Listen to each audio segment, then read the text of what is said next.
Yes, praise the Lord. Hallelujah. దేవునికి మహిమ కలుగును గాక. Praise the Lord. అందరికీ ప్రభు పేరిట సమాధానం కలుగును గాక. May God bless you and God be with you all the time. దేవుడు మీతో సదా ఉండును గాక. ఆమేన్. అంత్యకాలపు దేవుని ఆలోచన సంఘానికి మనందరికీ అత్యవసరమైన దేవుని జ్ఞానం పరిశుద్ధ బైబిల్ గ్రంథంలోనే మన కొరకు నిక్షిప్తపరచబడింది. సో మీరందరూ ఎదురు చూస్తున్నట్లుగా దేవుడే మనందరితో మాట్లాడును గాక. ఎంత ఆసక్తి మీలో ఉంది, దేవుని ఆలోచన నేర్చుకోవడానికి మీరు ఎంత శ్రద్ధగా ఉన్నారు, దీన్ని దేవుడు గమనిస్తున్నాడు. నేను దాన్ని గమనించి మీకోసం ప్రార్థిస్తున్నాను. సో ఈ విధంగా దూరంలో ఉన్నా సరే దగ్గరగా ఉండే ఒక అవకాశం వచ్చింది. జూమ్ ఈ ప్లాట్ఫామ్ దేవుని ఆలోచన మనం అందరం వినడానికి ఉపయోగపడుతుంది. ఈ పూట చివరి దినాల్లో దేవుని ఆలోచన ఏమిటో మనం తెలుసుకునే ప్రయత్నం చేద్దాం. ఇంకా డైరెక్ట్గా దేవుని ఆలోచన నేర్చుకుందాం. నేనెప్పుడు క్రైస్తవ సమాజానికి, సార్వత్రిక సంఘానికి తప్పకుండా చెప్పాలనుకున్న ఒక మాట ఏమిటంటే, ప్రతిరోజు నేర్చుకోండి, ప్రతిరోజు మార్చుకోండి, మీరు భక్తులైపోతారు. ప్రతిరోజు నేర్చుకుని ప్రతిరోజు మార్చుకోగలిగితే సంఘంలో ఉన్న అజ్ఞానాలన్నీ తొలగిపోతాయి, మనలో ఉండే బలహీనతలన్నీ తొలగిపోతాయి. కాబట్టి ప్రతిరోజు నేర్చుకోవాలి, ప్రతిరోజు మార్చుకోవాలి. ఈ నేర్చుకోవడం మార్చుకోవడం అనే ప్రక్రియ నిరంతరాయంగా ఉండాలి. కారణం ఏమిటంటే మనం ఎవ్వరం పర్ఫెక్ట్ కాదు, కానీ ఒకరోజు మనం పర్ఫెక్ట్ అవుతాం. మనం పర్ఫెక్ట్ ఎప్పుడు అవుతాము అంటే దేవుడు మనకు పూర్తిగా అర్థమైనప్పుడు. దేవుడు మనకెప్పుడు పూర్తిగా అర్థమవుతాడు? ఈ భూమి మీద బ్రతుకున్నప్పుడైతే సాధ్యం కాదు అది. మరి మనం పరిపూర్ణులం కానే కామా? మనం పరిపూర్ణుడైన వానిలో నియమించబడతాం, అమర్చబడతాం. ఆయన పరిపూర్ణతయే మన పరిపూర్ణతగా అనుగ్రహించబడుతుంది. కిరణ్ పాల్ గారు అలా ఎలా చెప్తున్నారు? ఎలా చెప్తున్నానంటే, ఆయన నీతే మన నీతి అవుతున్నట్లుగానే ఆయన పరిపూర్ణతయే మన పరిపూర్ణత అవుతుంది. ఇలా ఆలోచించి చూడండి. గర్వపు కోరలు తుంచబడతాయి, మనలోని అహం సమాధి చేయబడుతుంది. మన నీతి, మన పరిశుద్ధత, మన మంచితనం లేదు, దానివల్ల మనకు సంపూర్ణత రాదు. అసలు దేవుని ఆలోచన ఏమిటో తెలుసా? మనకు సంపూర్ణత ఎలా వస్తుందో బైబిల్ గ్రంథంలో చాలా స్పష్టంగా రాయబడింది. చూస్తారా ఒకసారి? ఎఫెసీ పత్రిక 1వ అధ్యాయం 8 నుండి చదువుకుందాం. ఎఫెసీ పత్రిక 1వ అధ్యాయం 8, 9, 10 వచనాలు.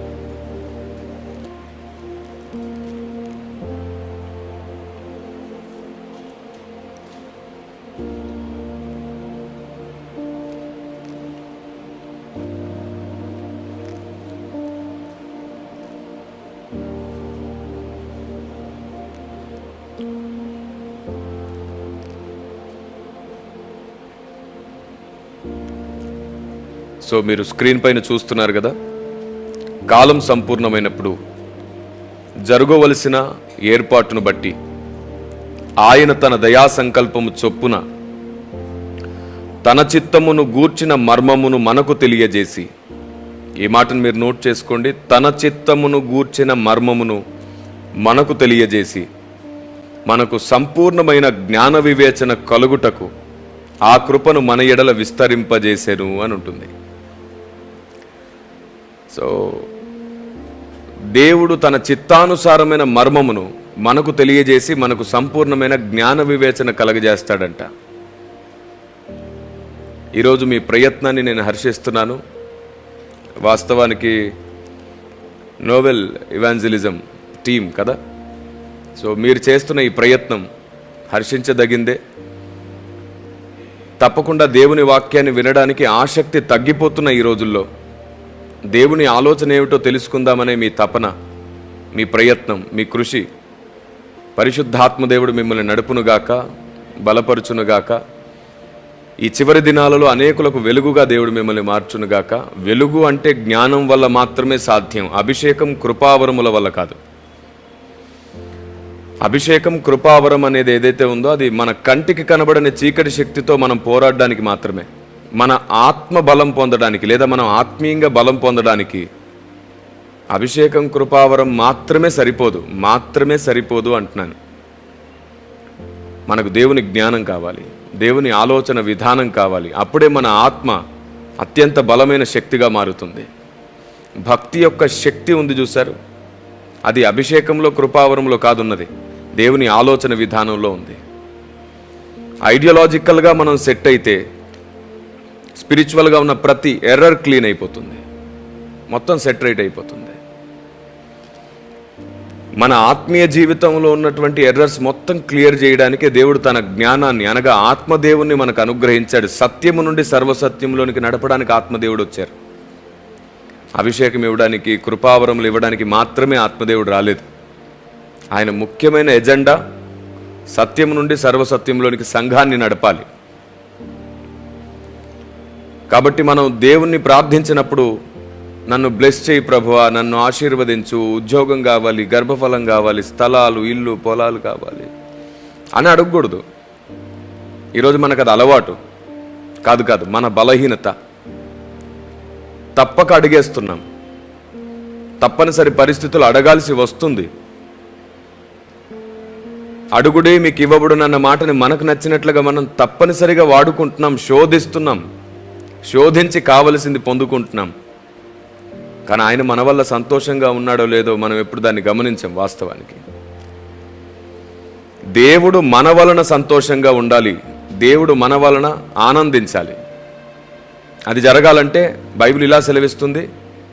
ఇర్మియా 9:24 అంటారు, ఇర్మియా గ్రంథం 9వ అధ్యాయం 24లో, అతిశయించువాడు దేనిని బట్టి అతిశయింపవలననగా భూమి మీద కృప చూపుచు నీతి న్యాయములు జరిగించుచున్న యెహోవాను నేనే అని గ్రహించి నన్ను పరిశీలనగా తెలుసుకున్నటను బట్టి అతిశయింపవలెను అంటాడు. ఆ తర్వాత అట్టి వాటిలో ఆనందించువాడనని యెహోవా సెలవిస్తున్నాడు. దేవుడు ఆనందించేది మనం ఆయన్ని స్పష్టంగా తెలుసుకుంటేనే. జస్ట్ ఒక చిన్న పరీక్ష మనకు మనం చేసుకుందామా? నేను చాలా సభల్లో అడుగుతాను, ఇప్పుడు మిమ్మల్ని కూడా అడుగుతాను. ఆలోచించండి. మీరు ప్రార్థన చేస్తున్నారు, మీ ముందు ఒక పెద్ద వెలుగు ప్రత్యక్షమైంది, అందులోంచి ఒక స్వరం మీతో మాట్లాడుతుంది. తప్పకుండా మనం ఏమనుకుంటాం? వెలుగులోంచి మాట్లాడుతున్నారు కాబట్టి దేవుడనే నమ్ముతాం. సరే, దేవుడు అనుకుందాం. ఒక 10 రోజులు గడిచింది, మళ్ళీ మీరు ప్రార్థన చేస్తున్నారు. ఈసారి మీ వెనుక ఓ పెద్ద చీకటి ప్రత్యక్షమయ్యింది, అందులోంచి ఒక స్వరం మీతో మాట్లాడుతుంది. ఇప్పుడు ఎవరంటారు? చీకట్లోంచి వస్తుంది కాబట్టి స్వరం, ఖచ్చితంగా మనం సాతాననే అంటాం. కానీ రెండూ అబద్ధమే, రెండూ నిజం కాదు. వెలుగులోంచి మాట్లాడితే దేవుడు అనకండి, చీకట్లోంచి మాట్లాడితే సాతాను అనకండి. ఇలాంటి అభిప్రాయం మీకుంటే మిమ్మల్ని సాతాను మోసం చేయడం చిటికెలో పని, సింపుల్గా మోసం చేస్తాడు. అదేమిటండి, దేవుడే వెలుగు కదా, వెలుగులో ఉండేవాడు కదా, ఆయన మాట్లాడితే వెలుగులో నుంచే మాట్లాడతాడు కదా. ఇది మన అభిప్రాయం, మన సొంత ఆలోచన. సాతాను చీకట్లోంచే మాట్లాడతాడని మనందరికీ తెలుసు. వాడు చీకట్లోంచి మాట్లాడితే మనం ఎలాగో నమ్మము. వాడు చీకట్లోంచి మాట్లాడితే ఫస్ట్ మనం తృణీకరిస్తాం, అది వాడికి బాగా తెలుసు. అందుకని వాడేం చేస్తున్నాడు? నేను చీకట్లోంచి మాట్లాడితే అందరూ ఈజీగా నన్ను గుర్తుపడుతున్నారు కదా, నేను ఇక మీదట చీకట్లోంచి మాట్లాడినని వాడు వెలుగుదూత వేషం వేసుకుని వచ్చి వెలుగులోంచే మాట్లాడుతున్నాడు. ఇప్పుడు ఆలోచించండి, వాడు వెలుగులోంచే మాట్లాడుతున్నాడు, దేవుడు వెలుగులోంచే మాట్లాడుతున్నాడు. ఇప్పుడు మీరు మోసపోరా? ఖచ్చితంగా మోసపోతారు. అందుకే నేనేమంటానంటే, వెలుగులోంచి మాట్లాడితే దేవుడు, చీకట్లోంచి మాట్లాడితే సాతాను అని పొరపాటుగా మీరు డిసైడ్ అవ్వకండి. ఎందుకంటే సొలొమోనుతో దేవుడు మాట్లాడితే ఏమన్నారంటే, గాఢాంధకారపు చీకటిలో నుండి గాఢాంధకారములో నివాసము చేయువాడనని యెహోవా సెలవిస్తున్నాడని ఉంది. గాఢాంధకారమందు నివాసము చేయువాడిగా దేవుడు తనను తాను పరిచయం చేసుకున్నాడు కూడా. నేనే ఒక ప్రశ్న అడుగుతాను, వెలుగులో ఉండే దేవుడు చీకట్లో ఎందుకు ఉంటున్నాడు? కారణం ఏమిటి? ఈ ఆత్మీయ పోరాటం ముందు చూసారండి, ఒకంత ఎప్పుడు ఒక సైడ్ అర్థమే కాదు, అర్థమైనా కొద్దీ ఇంకా మిగిలిపోతుంది, అర్థమైనా కొద్దీ ఇంకా మిగిలిపోతుంది. సముద్రానికి మించినది ఈ ఆత్మీయ జీవితం. ఒకవైపు దేవుడు, ఇంకోవైపు అపవాది కలిసి చేస్తున్న మహాపోరాటంలో, యుద్ధంలో మనం నిర్మించబడుతున్నాం. వారిరువురి పోరాటం మధ్యలో పుట్టే అగ్నిలో నుండి మనం శోధించబడి సువర్ణమవుతున్నాం. ఏమన్నా అర్థమైందా? సహజంగా ఈనాటి సమాజం తప్పులు వెతికేటట్లే వింటారు కదా, అర్థమవడం ఎక్కడ అర్థమవుతుంది చెప్పండి? అందుకే భక్తుడు ఎవని చేతను వివేచింపబడడు అని ఉంది బైబిల్లో. మరి మీలో ఎవరైనా అలాంటి కోడిగుడ్డు మీద ఈకలు పీకే స్వభావం గల మహానుభావులుంటే దేవుణ్ణి అడగండి, నాకు ఆ స్వభావం తొలగించు ప్రభువా. ముందు చెప్పేదాన్ని మంచి మనస్సాక్షితో పూర్తిగా విని, తర్వాత నీ దగ్గర దాని గురించి ప్రార్థన చేసి, దానికి సంబంధించి ప్రశ్నలు ఏమైనా ఉంటే అడిగి తెలుసుకొని, ఎలాగైనా సరే నీ చిత్తం ఏమిదో నేర్చుకునే మనసే మాకు ఇవ్వండి. కానీ నీవు వాడుకునే వారిని పరీక్షించి, దూషించి, అవమానించి, వారికంటే మాకు జ్ఞానం ఎక్కువ ఉందని పరీక్షించి, లేదా అలా నిరూపించుకునే ప్రయత్నం చేసి మా టైం వేస్ట్ చేసుకుంటున్నాం ప్రభువా అని అడగాలి. ఎందుకంటే అల్టిమేట్గా మనకు దేవుడు అర్థమవడమే ముఖ్యమైనప్పుడు మనల్ని మనం నిరూపించుకోవడం ఎందుకు? మనల్ని మనం గొప్ప చేసే ప్రయత్నం చేసుకోవడం ఎందుకు? అదన్నమాట సంగతి. మళ్ళీ చెప్తాను, ఈసారి వినండి. దేవుడు, సాతాను వీరిరువురు మధ్యలో జరుగుతున్న మహాయుద్ధంలో, మహాపోరాటంలో పుట్టే అగ్నిలాంటి శోధనలలో సంఘం సువర్ణమవుతుంది. అవును, ప్లస్ లేకుండా మైనస్ లేకుండా పవర్ ఎలా పడుతుంది? ప్లస్ మైనస్ని కలిపితేనే పవర్ జనరేట్ అవుతుంది, తప్పట్లేదు. అలాగే మనం సువర్ణం అవడానికి కూడా వాడు ఉపయోగపడుతున్నాడు. దేవుడు వాణ్ణి కూడా మన కోసమే వాడుతున్నాడు. పాపం వాడికి తెలియదు ఈ విషయం. అమాయకుడు, అన్నీ తెలిసిన అమాయకుడు, అత్యంత మూర్ఖుడైన అమాయకుడు, భ్రష్టుడైన అమాయకుడు, ఇంకా ఇలా పెట్టుకుంటూ వెళ్ళొచ్చు. వాడికి మంచి బిరుదనామాలు ఉన్నాయి. పాపం వాడికి తెలియదు, వాడు ఒకంత దేవుని సేవ చేసి పెడుతున్నాడు. అది మనకు తెలియదు. కొన్నిసార్లు వాడి సేవ మనం చేసి పెడతాం. దేవుడు మనల్ని నమ్ముతున్నాడు, ఆయనను పరిశీలనగా తెలుసుకొని సాతాన్ని చిదగదొక్కే వారం అవ్వాలి అని. అందుకే నేనేం చెప్తున్నానంటే, ప్రతి సత్యం చాలా సూక్ష్మంగా పరీక్షిస్తే తప్ప అర్థం కాదు. ఎందుకంటే చాలా తక్కువ డిఫరెన్స్తో దేవుని ఆలోచన విధానం ఒక దిక్కు నుండి ఇంకో దిక్కుకు మారుతూ ఉంటుంది. ఇది నిజం. ఈ స్టేట్మెంట్ మళ్ళీ ఇస్తాను, వినండి. చాలా సూక్ష్మమైన తేడాతో దేవుని సత్యం ఒక దిక్కు నుండి ఇంకో దిక్కుకు మారుతూ ఉంటుంది చాలాసార్లు. అంటే దేవుడు మారుతాడని కాదు నేను అనేది. అందుకే చెప్పేది మాత్రమే అర్థం చేసుకోవాలి, విని మనకు నచ్చింది అర్థం చేసుకోవద్దు. అసలు ఆ వర్డే మెన్షన్ చేయనప్పుడు దాని గురించి ఆలోచన చేయొద్దు. ఏ వర్డ్ మెన్షన్ చేస్తున్నారో దాని గురించి మాత్రమే వినాలి, అప్పుడు దేవుని ఆలోచన అర్థమవుతుంది. విచిత్రం ఏమిటంటే, ఏ ఉద్దేశంతో చెప్తామో, ఏ పదాలు వాడతామో దాన్ని వాడకుండా విని వారు తమకు నచ్చిన పదాలను వాడుకొని నచ్చిన ఉద్దేశాలని జతపరచుకోవడం ద్వారా డీవేట్ అవుతారు. సో నా బాధ్యత ఇలాంటి ఒక హెచ్చరిక కూడా నేను ఇవ్వడం. కాబట్టి మళ్ళీ చెప్తున్నాను, చాలా సూక్ష్మమైన తేడాతో దేవుని సత్యం నువ్వు అనుకున్న దిక్కు ఉండదు, నువ్వు అనుకోని దిక్కులో కనబడుతుంది. అందుకే నేనేమంటానంటే, ప్రతి డినామినేషన్లో సత్యం ఉంది, ప్రతి సేవకుని అభిప్రాయంలో కూడా సత్యం ఉంది. ఇంకా గట్టిగా చెప్పాలంటే ప్రతి మతంలో కూడా కొంత సత్యం ఉంది. లేనిది సర్వసత్యం మాత్రమే లేదు.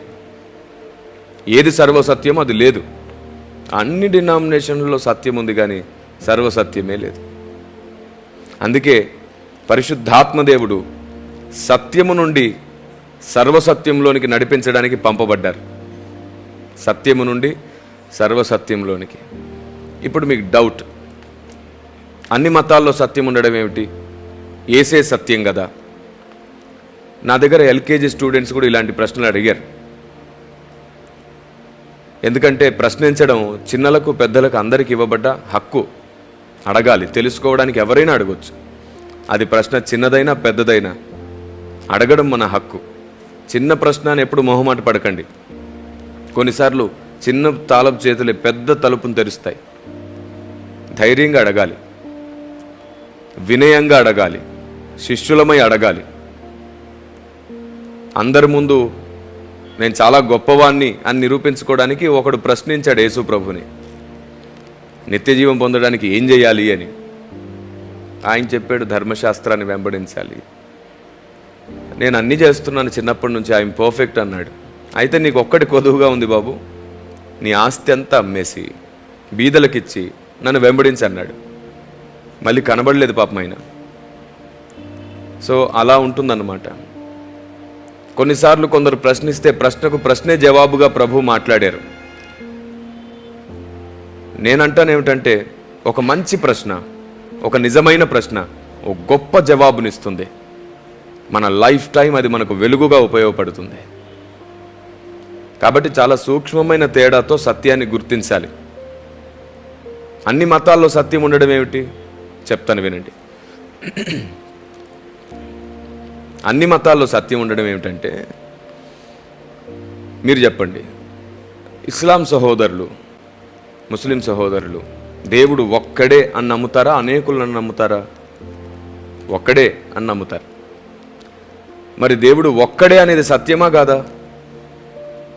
సత్యమే కదా. ఆ ఒక్కడే యేసు ప్రభు అని నమ్మరు, కానీ ఆ ఒక్కడు ఉన్నాడని నమ్ముతారు. మరి ఒక్కడే దేవుడని నమ్మడం సత్యమే కదా. సత్యములో ప్రతి సత్యము అంటే వారు నమ్ముతున్న ప్రతి సత్యములో వారికి సంపూర్ణ అవగాహన ఉందని కాదు నా ఉద్దేశం.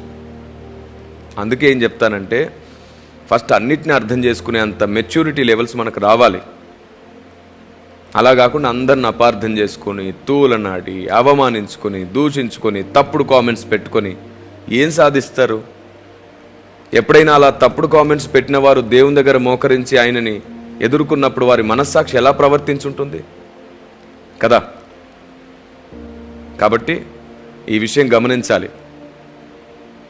3 విషయాలు నేను మీతో మాట్లాడతాను.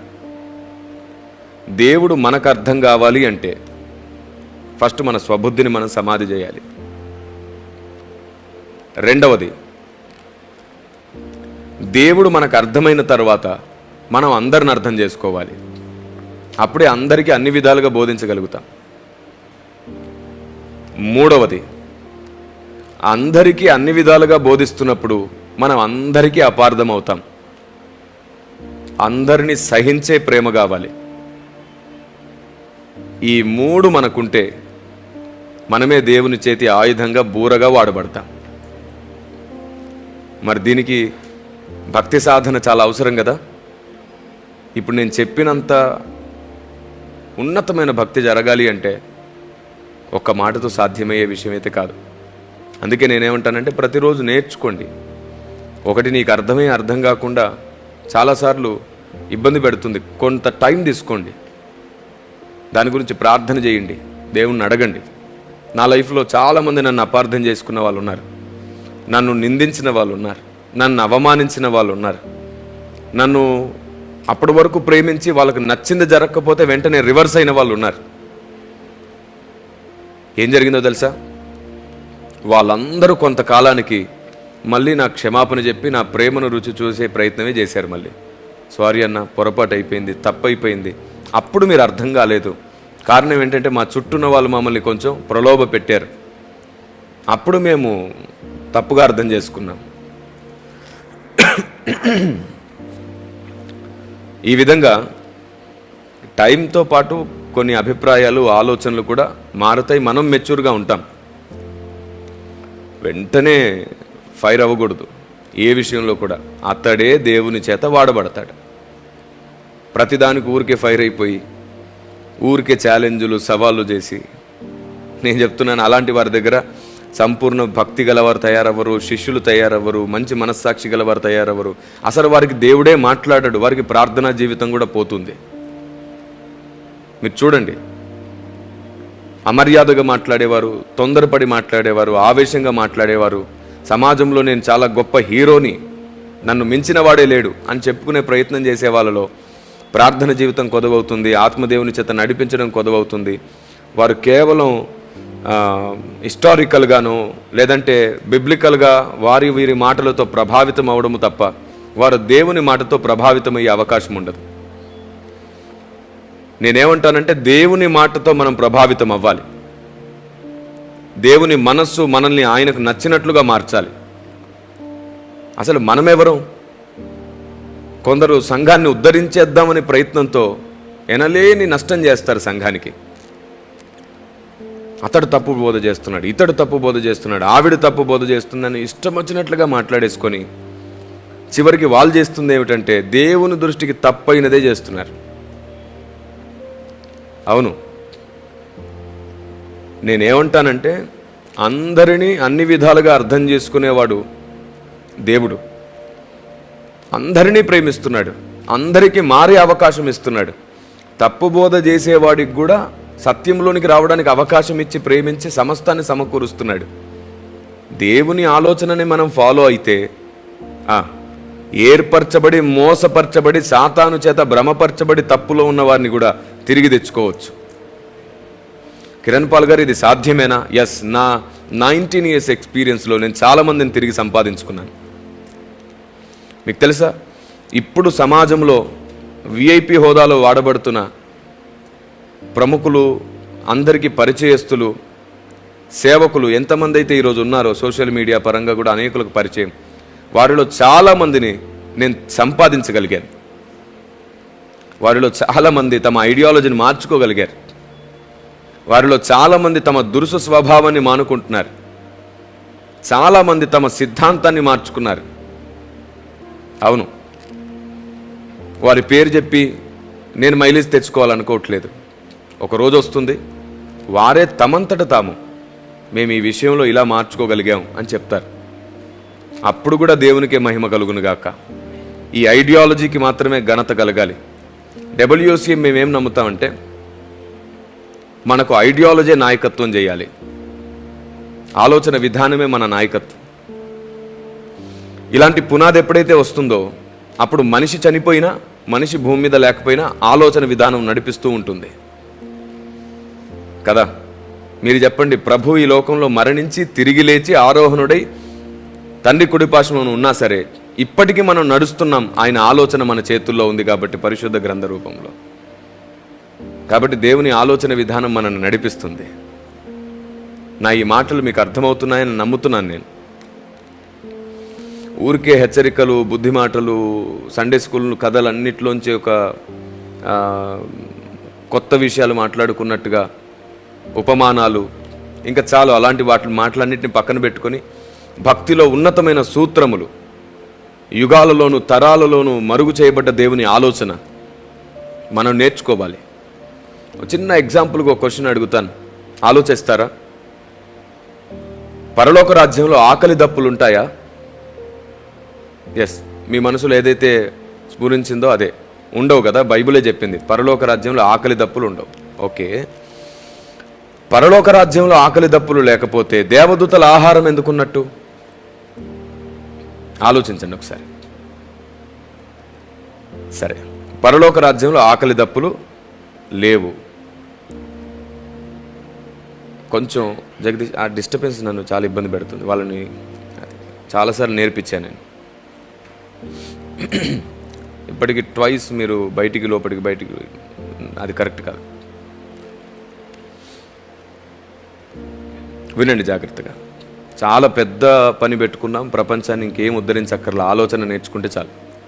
రైట్, ఏం చెప్తున్నాను నేను? పరలోక రాజ్యంలో ఆకలి దప్పులు లేవు అన్నది నిజమైనప్పుడు, బైబిలే చెప్పింది, అది నిజమే. అయితే నిజమైనప్పుడు దేవదూతల ఆహారం ఎందుకున్నట్టు? First question. And second question, పరలోక రాజ్యంలో ఆకలి దప్పులు లేవు అని నమ్మే ముందు జయించిన వానిని పరదేశంలో ఉన్న జీవవృక్ష ఫలములు తిననిత్తునన్నాడు. మరి ఆకలి దప్పులు లేనప్పుడు అదేమిటి?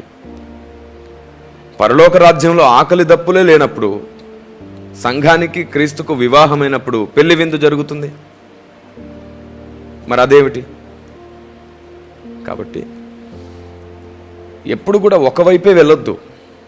బైబిల్ మనకు ఒక సైడే బోధించట్లేదు, మరో సైడ్ కూడా బోధిస్తుంది. ఒక్క నిమిషం కొంచెం నా ముందు నుంచి జరుగుతారా మీరు? డిస్టర్బెన్స్గా ఉంటుంది మీరు కదులుతున్నా కొద్దీ. ఓకేనా? Right, okay. కాబట్టి బైబిల్ గ్రంథాన్ని వన్ సైడ్ చూడకండి.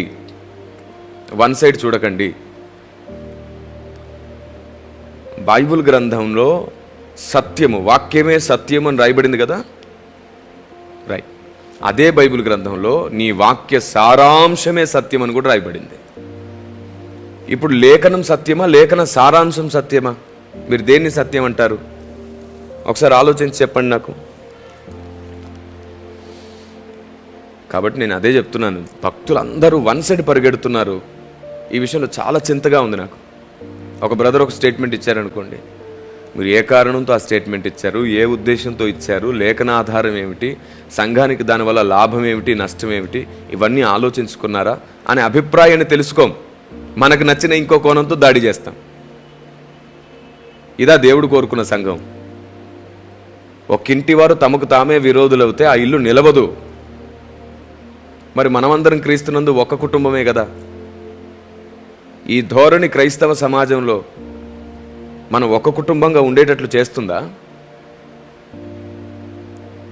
ఇది సమాజానికి అర్థమయ్యేటట్లు చేయడానికే WCM మిషన్ సమన్వయత అనేదాన్ని స్థాపించింది. మిషన్ సమన్వయత అనే వేదికను నిర్మించింది. ఈ మిషన్ సమన్వయత అంటే ఏంటో అర్థమయ్యేటట్లు ప్రపంచానికి తెలియజేయడానికి పోరాడుతుంది, పరిగెడుతుంది, అత్యంత త్వరలో మహా ఉద్యమమే చేస్తుంది. మిషన్ సమన్వయత. ఆమేన్. సో ఈ మిషన్ సమన్వయతను గురించి ఒక మాట మీరు చూడొచ్చు స్క్రీన్ పైన. దాని కింద ఒక క్యాప్షన్ ఇచ్చాను చూడండి ఒకసారి. అక్కడ ఏమనుంది? మిషన్ సమన్వయత అని చెప్పి అవగాహన ఐక్యతను కలిగిస్తుంది. కాబట్టి అవగాహన కలిగించాలి. దేవుని ఆలోచన విధానం, దేవుని జ్ఞానం గురించిన అవగాహన కావాలి మనకి. ఒక మాట చెప్తాను, కొంచెం వివాదంగా ఉన్నా అది మాత్రం నిజమే. పడిపోయిన సాతాను ఉన్నాడు కదా, అపవాది, కెరూబు, అతనిలో కూడా సత్యములు ఉన్నాయి. ఏమంటారు మీరు? అరే సాతానులో సత్యం ఉండడం ఏమిటి? LKG ఆలోచన అది. సాతానులో కూడా సత్యములు ఉన్నాయి. ఎందుకు చెప్పనా? వాడు ఒకప్పుడు విధేయుడై, నమ్మకస్తుడై దేవుని దగ్గర కొన్ని యుగాలు ఉన్నాడు. చాలా విషయాలు తెలుసుంటాయిగా అతనికి. పరలోకంలో ఉన్న అనేక సత్యములు తనకు కూడా తెలుసుంటాయిగా. యెహెజ్కేలు గ్రంథం చూడండి, మీరే మీ పరిశుద్ధ గ్రంథాలు తెరిచి చూడండి. 28వ అధ్యాయం యెహెజ్కేలు గ్రంథం 28:2 ఉంటుంది చూడండి ఆ మాట.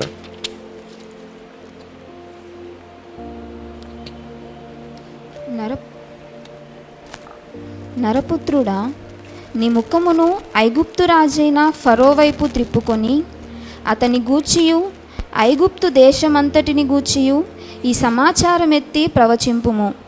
ప్రభువగు యెహోవా సెలవిచ్చున్నదేమనగా, ఐగుప్తు రాజైన ఫరో నైలు నదిలో పండుకొని ఉన్న పెద్ద ముసలి, నేను నీకు విరోధిని. నైలు నది నాది, నేను దాన్ని కలుగజేసి తిని. 28:2 చదువుతున్నారు మీరు? నేను చదువుతాను చూడండి, స్క్రీన్ మీద కనబడుతుంది. నరపుత్రుడా, తూరు అధిపతితో ఇలాగు ప్రకటింపుము, ప్రభువగు యెహోవా సెలవిచ్చినదేమనగా, గర్విష్ఠుడవై నేనొక దేవతనైనట్లు సముద్రము మధ్యను నేను ఆసీనుడై ఉన్నాను అని నీవు అనుకొనుచున్నావు. నీవు దేవుడవు కాక మానవుడవై యుండియు దేవునికి తగినంత అభిప్రాయము కలిగి ఉన్నావు అని చెప్పండి. నీవు దానియేలు కంటే జ్ఞానవంతుడవు. సో ఇది పడిపోయిన కెరూబును గురించి మాట్లాడుతున్న మాటే. కొందరు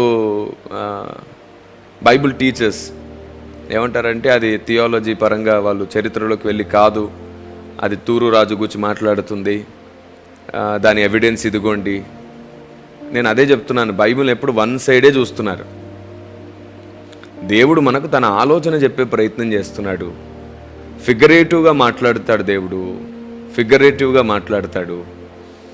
మార్కు సువార్త 4వ అధ్యాయంలో ఏమన్నాడు యేసుప్రభు? తన శిష్యులు వెళ్ళి, అయ్యా మీరు ఉపమాన రీతికి ఎందుకు మాట్లాడుతున్నారని అడిగితే ఏమన్నారు ఆయన? వారు వినియు గ్రహింపకుండునట్లు, చూసియు తెలుసుకొనకుండునట్లుగా నేను మాట్లాడుతున్నాను అన్నాడు. కొందరికి అర్థం కాకూడదు, కొందరికి తెలియకూడదనే మాట్లాడుతున్నాను అన్నాడు. ఎందుకంటే వారికి సత్యం చెప్పడమే నాకు ఇష్టం లేదు. వారికి ఇచ్చిన అవకాశాలన్నీ పోగొట్టుకున్నారు.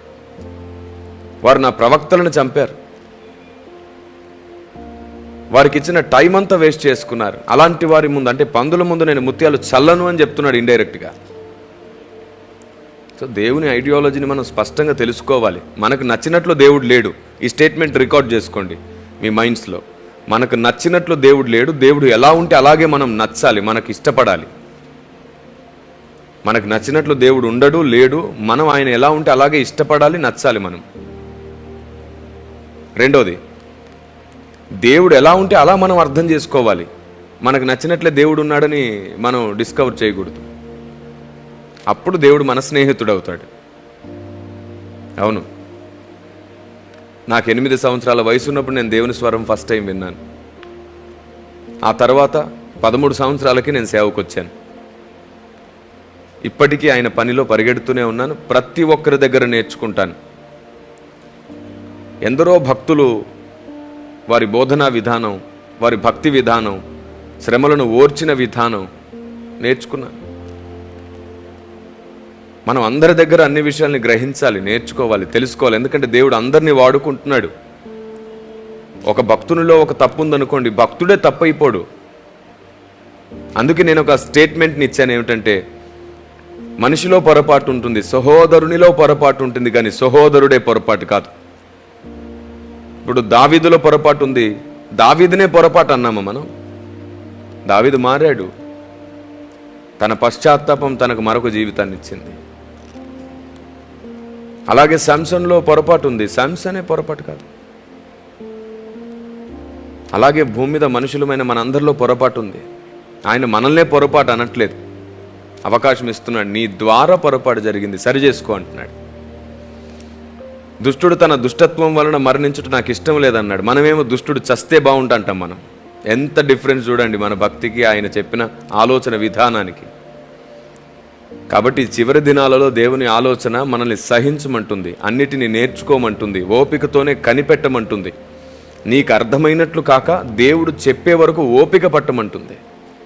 తొందరపడి ఒక వ్యక్తిని అనేసావు, తీరా దేవుడు ఆ వ్యక్తిని నడుపుతున్నాడని తెలిసింది, అప్పుడు మళ్ళీ పశ్చాత్తాపమే కదా.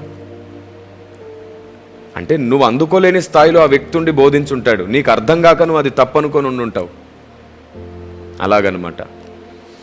అందుకే నేను ప్రతి మతంలో కూడా సత్యం ఉందంటే కొందరు అపార్థం చేసుకున్నారు కూడా. అలా ఎలా ఉంటుంది? బైబిల్లోనే సత్యం ఉంది వైశాని. బైబిల్లో సర్వసత్యం ఉంది.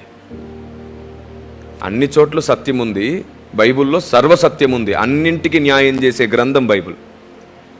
ప్రతి గ్రంథానికి న్యాయం చేస్తుంది, ప్రతి మతానికి న్యాయం చేస్తుంది, ప్రతి మానవ జాతిలోని ప్రతి వర్గానికి సంపూర్ణ న్యాయం చేసేది బైబిల్ గ్రంథం. కాబట్టి బైబిల్లో కేవలం సత్యం కాదు, సర్వసత్యం కూడా ఉంది బైబిల్లో. కానీ మిగతా అన్ని చోట్ల సత్యము అని పిలువబడినవి మాత్రమే ఉన్నాయి. చెప్పానుగా ఎగ్జాంపుల్, దేవుడు ఒక్కడే అని నమ్మడం, దేవుడు ఆత్మయ్యి ఉన్నాడని నమ్మడం, ఏ పేరుతో పిలిచిన ఆయన పలుకుతాడు అని ఒక అభిప్రాయం ఉంది భారతదేశంలో. నేనేమంటానంటే, ఓకే, మంచి గొప్ప ఆలోచన విధానం అది, భక్తిలో ఉన్నతమైనటువంటి అభిప్రాయం అది.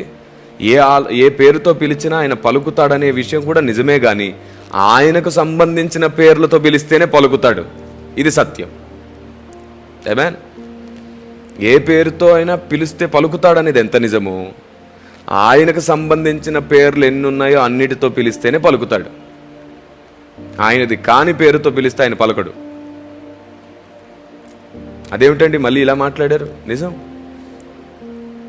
ఆయనకి ఏ పేరుతో పిలిచినా పలుకుతాడనేది ఎంత నిజమో, ఆ పేర్లన్నీ ఆయనవై ఉండాలి. ఆయన స్వభావములే ఆయన పేర్లని మోషేతో చెప్పాడు, అవన్నీ ఆయనవై ఉండాలి. దేవతలను పిలువబడిన ఏ పేరుతో పిలిచిన ఆయన పలకడు. ఆయనకు సంబంధించిన పేర్లు చాలా ఉన్నాయి. ఇటీవలి కాలంలో WCM టీవీ గుడివాడ ఛానల్లో రీసెంట్గా 2 days బ్యాక్ అనుకుంటా ఒక వీడియో పెట్టాం, దేవుని పేరు వివాదం అని. అందులో చెప్పాను నేను, ఆయనకు అసలు ఒక పేరు పెట్టడం సాధ్యం కాదు, కానీ ఆయన స్వభావము, ఆయన గుణగణములే పేర్లతో పిలుస్తున్నాం. ఆయనైతే ఒక పేరు ఇచ్చేసాడు జ్ఞాపకార్థనామముగా. ఏమిటా పేరంటే యెహోవా, అంటే రక్షించు దేవుడు, రక్షకుడై ఉన్న దేవుడు, అందరిని ఉద్ధరించే దేవుడు. కాబట్టి ఒక గొప్ప పేరును మనకు పరిచయం చేశాడు ఆయన. ఈ నిజదేవుని పేరు వివాదం అనే అంశంతో మీరు ఆ సందేశాన్ని వినొచ్చు. కాబట్టి పడిపోయిన కెరూబుకు కూడా పరలోక రాజ్యంలోని అనేక సత్యములు తెలుసు. అందుకే వాడేం చేశాడు, భూమి మీదకి వచ్చి వీళ్ళు ఈ సత్యములుగానే తెలుసుకుంటే నన్ను మించిన వారు అవుతారని వాడికి తెలిసి మొత్తాన్ని కలిపి చెరిపేశాడు. వాడి పేరేమిటంటే ఆలోచన చెరుపువాడు. మొత్తాన్ని డిస్టర్బ్ చేశాడు వాడు. పరలోక రాజ్యంలో ఏమేమైతే ఉన్నాయో వాటిని వాడు భూమి మీదకి తీసుకొచ్చేసి మొత్తం మార్చేశాడు. అవును, మొత్తం మార్చేశాడు. వాటినే మైథాలజీస్గా మార్చేశాడు. నేను ఇంకా దాన్ని తెలుగులో వాడడం ఎందుకు, వివాదం. కొన్ని పదాలు అర్థమవ్వవలసిన వారికి అర్థమైతే బాగుండు, అందుకే కొన్ని విషయాల్ని ఇలా మాట్లాడుతున్నాను. మైథాలజీ అన్నాను, మీరు మెన్షన్ చేసుకోండి. వివాదం చేసుకోవాలనుకుంటే దేవుని పని చేయలేం. అర్థమయ్యేటట్లు ఏదైనా చేయాలనుకుంటేనే దేవుని పని చేయగలం. సో వాడి భూమి మీదకి వచ్చి కొన్ని మైథాలజీస్ని సృష్టించాడు. అవును, దీని గురించి నా దగ్గర 1000 ఆధారాలు ఉన్నాయి, 1 కాదు 2 కాదు. అందుకే దాదాపుగా ఇప్పటికీ 15 పుస్తకాలు అందుబాటులో ఉన్నాయి. అయితే దాంట్లో ఇటీవల కాలంలో స్టాక్ అయిపోవడం ద్వారా 5 పుస్తకాలు మాత్రమే అందుబాటులో ఉన్నాయి. వాటిని పొందొచ్చు. చాలా తొందరలో అమెజాన్లోను అలాగే దూర ప్రాంతంలో ఉండి కూడా చదవడానికి వీలుగా ఈ బుక్స్ని సిద్ధపరుస్తున్నాం. వాటిని కూడా WCM మినిస్ట్రీస్ ద్వారా సంపాదించుకొని మీరు ట్యాబ్లో, ఫోన్లో కూడా చదువుకోవచ్చు. దీన్ని హిందీ, ఇంగ్లీష్ అండ్ తెలుగు భాషల్లో అందుబాటులోకి తీసుకొచ్చాం. చాలా తొందరలో కన్నడ, తమిళ్ భాషలో కూడా ఈ పుస్తకాలు అందుబాటులోకి వస్తాయి. ఆ తర్వాత చైనా భాషలో, జపాన్ భాషలో, ఫ్రెంచ్లో కూడా తీసుకొస్తాం. నిర్విరామంగా ప్రపంచానికి దేవుని ఐడియాలజీ అందించడానికి మేము కష్టపడుతూనే ఉన్నాం. ఎన్ని నిందలు వచ్చినా, ఎన్ని అవమానాలు వచ్చినా, ఎందరెన్ని మాటలు అన్నా, ఎంతమంది వదిలేసిపోయినా, ఎంతమంది ఎన్ని రకాలుగా ఇబ్బంది పెట్టినా, దేవుని ఆలోచన స్థాపించేంత వరకు దేవుని దాసుడు మందగిల్లడు. ఆత్మదేవుడు తప్పకుండా గెలుస్తాడు. దేవుడు ఒక వ్యక్తిని వాడుకుంటే ఆ వ్యక్తిని మనుషులు ఏం చేయలేరు, చేస్తే దేవుడే చేయాలి. పౌలుని దేవుడు వాడుకున్నాడు, మనుషులు ఏం చేయగలిగారు?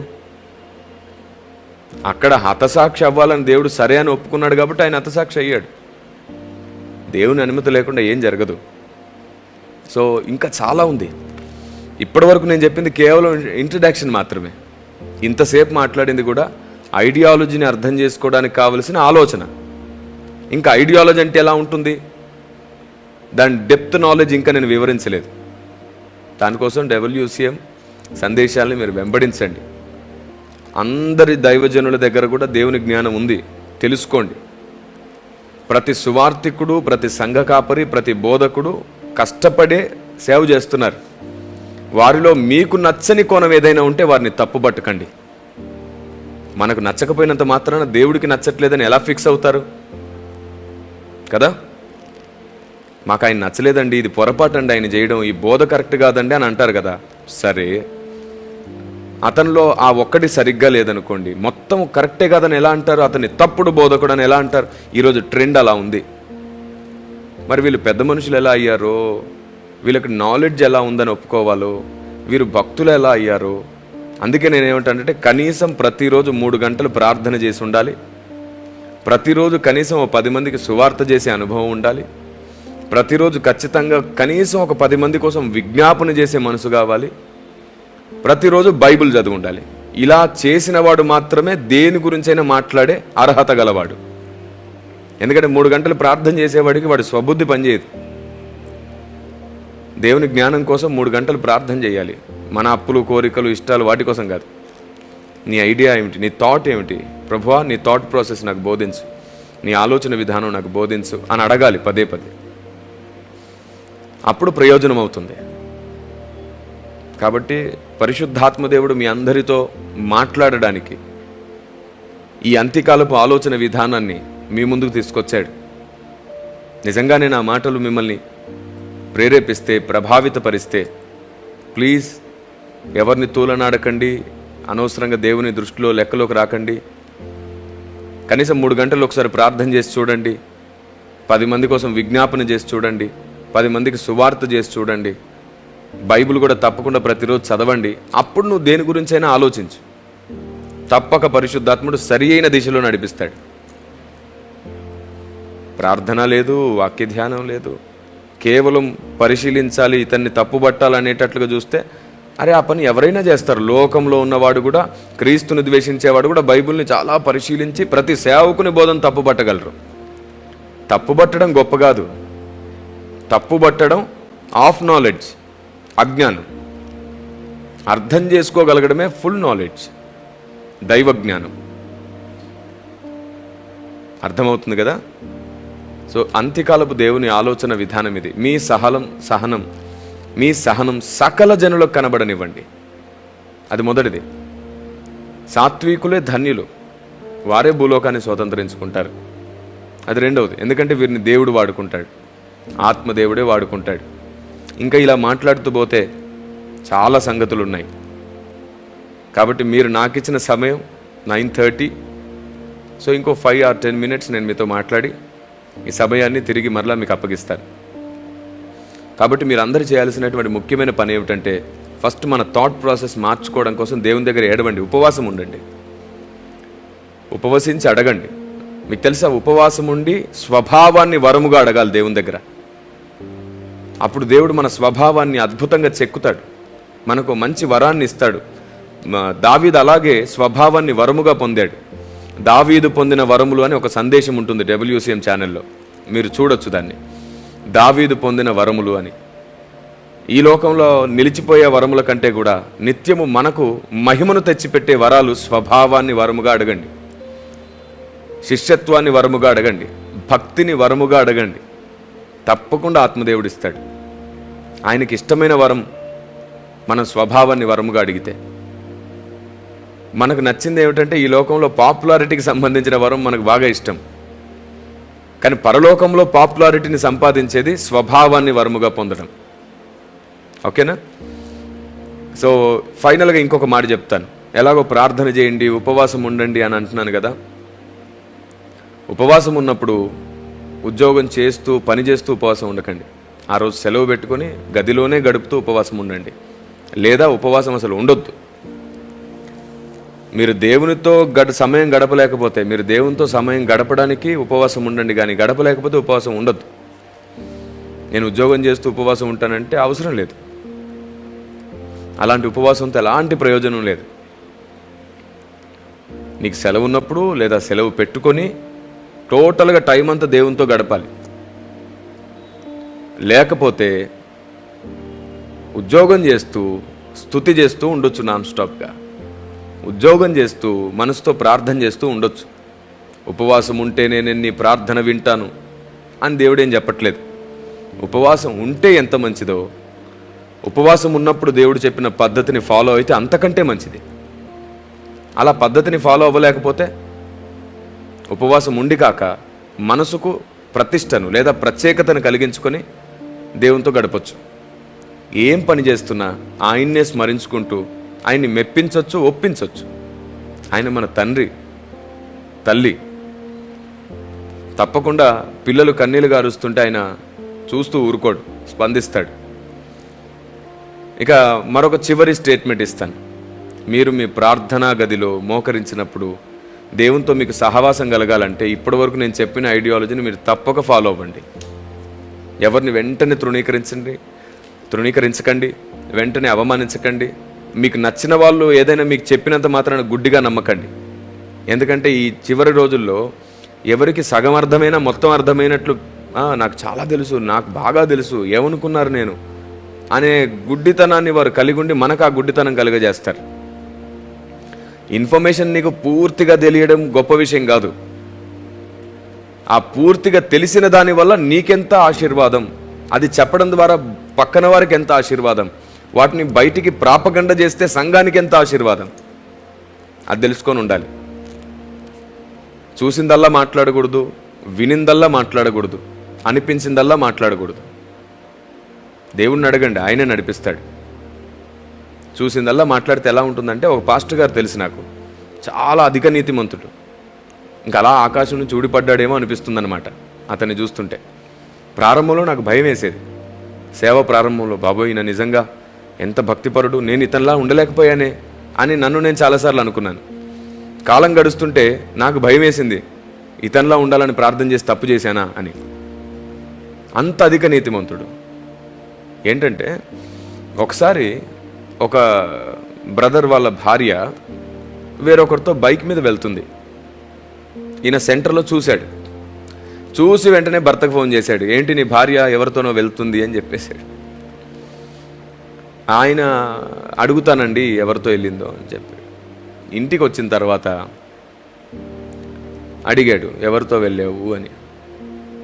చెప్పింది ఆవిడ, ఇలా చిన్నమ్మ కొడుకు వచ్చాడు, మన ఇంట్లో పని ఆఫీస్ కోసం వెళ్ళాల్సి వచ్చింది కాబట్టి ఎంఆర్ఓ ఆఫీస్కి వెళ్ళి కొంచెం పని చూసుకొని వచ్చాము, నేనే రమ్మన్నాను అబ్బాయిని, నాకు అసలు అక్కడ తెలియట్లేదు, ఈ అబ్బాయికి పరిచయం ఉన్న వాళ్ళు ఉన్నారంట, ఎంఆర్ఓ ఆఫీస్కి వెళ్ళాను అని చెప్పాడు. ఇదే విషయం పాస్టర్ గారికి ఇతడు చెప్పడం మర్చిపోయాడు. మర్చిపోతే పాస్టర్ గారు వాక్యంలో స్టార్ట్ చేశాడంట, ఎవరు బైకులు పడితే వారి బైకులు ఎక్కి తిరుగుతారు, భర్తలకు చెప్పినా బుద్ధి లేదు.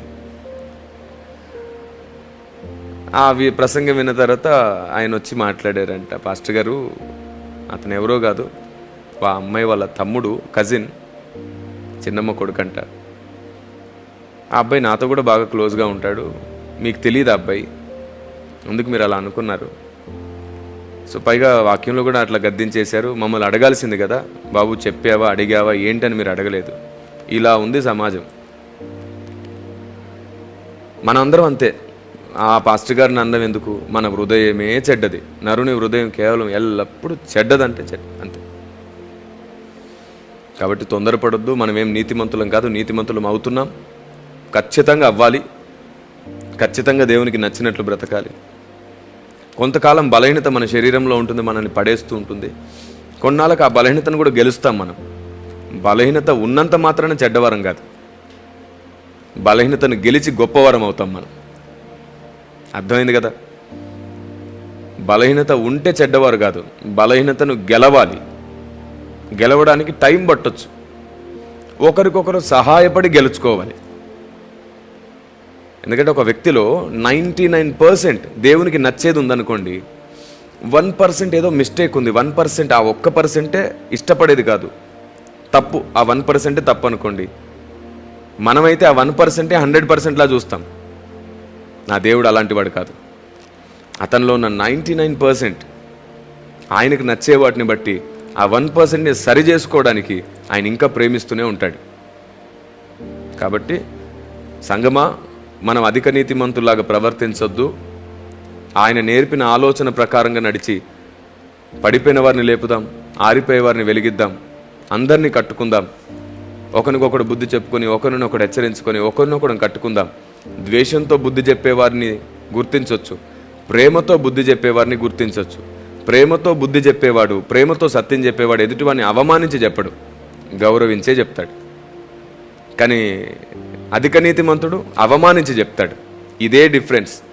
దీన్ని ఎవరైనా ఏకీభవించవచ్చు, తృణీకరించవచ్చు, దాంతో నాకు ఎలాంటి నిమిత్తం లేదు. దీని వలన వచ్చే ఫలం ఉంటుంది చూశారు, అప్పుడు అర్థమవుతుంది నిజమే కదా, ఇలా ఉండుంటే బాగుండేది అని. సో జాగ్రత్త పడండి మీ ఆత్మీయ జీవితానికి. నేను అంత్యకాలపు దేవుని ఆలోచన విధానం అనే ఈ టైటిల్కి పూర్తి న్యాయం చేయలేదని నాకు తెలుసు. మీ దృష్టికి అది పూర్తి న్యాయమేమో కానీ నా దృష్టికి ఇంకా పూర్తి న్యాయం జరగలేదు. నేను జస్ట్ ప్రారంభంలోనే, అంటే ఇంట్రడక్షన్లోనే ఉన్నానని నాకు అనిపిస్తుంది. దేవుని ఐడియాలజీ అంటే ఏంటి, ఎలా ఉంటుంది, మనల్ని దేవుడు ఎటువైపు నడవమంటున్నాడో చెప్పానంతే. ఇంకా సంపూర్ణమైన దేవుని ఆలోచన కోసం కొన్ని పుస్తకాలు ముద్రించాం, కొన్ని సందేశాలు చేసి ఉంచాం. దాదాపుగా ఇప్పటికీ 2000 కంటే పైచిలుకు సందేశాలు అందుబాటులో ఉండగా యూట్యూబ్ ఛానల్లో కేవలం 650 మాత్రమే ఇప్పటివరకు అప్లోడ్ అయ్యాయి. ప్రతి 3-4 రోజులకు ఒక వీడియో అప్లోడ్ చేస్తున్నాం. ఇంకా విస్తారమైన సంగతులు ఉన్నాయి. ప్రార్థించండి, చనిపోక ముందే దేవుడిని అర్థం చేసుకునే కృప దొరకాలని ప్రార్థించండి. బ్రతుకుండగానే అన్నిటినీ సరి చేసుకునే అవకాశం దొరకాలని ప్రార్థించండి. నీ బలహీనతను కూడా ప్రేమించి నిన్ను అర్థం చేసుకుని నీకు అన్ని విధాలుగా సహాయపడేవాళ్ళు నీకు దొరికితే నువ్వు బలమైన వ్యక్తివని మర్చిపోవద్దు. అలా నీ బలహీనతల్లో నీకు సహాయపడేవారిని ఎప్పుడు చులకన చేయొద్దు. వాళ్ళ ప్రేమ వల్లే నువ్వు బలం పొందుతున్నావు. ధైర్యం తెచ్చుకో. అందరిని అర్థం చేసుకోండి, ఆనందించండి. ఆయన రెండోసారి రాబోతున్నాడు. ఆయన చిత్తానుసారమైన ఆలోచనలు సంఘమంతా కట్టబడును గాక. And may God bless you. God be with you all the time. చిన్న ప్రార్థన చేయనా మీకోసం?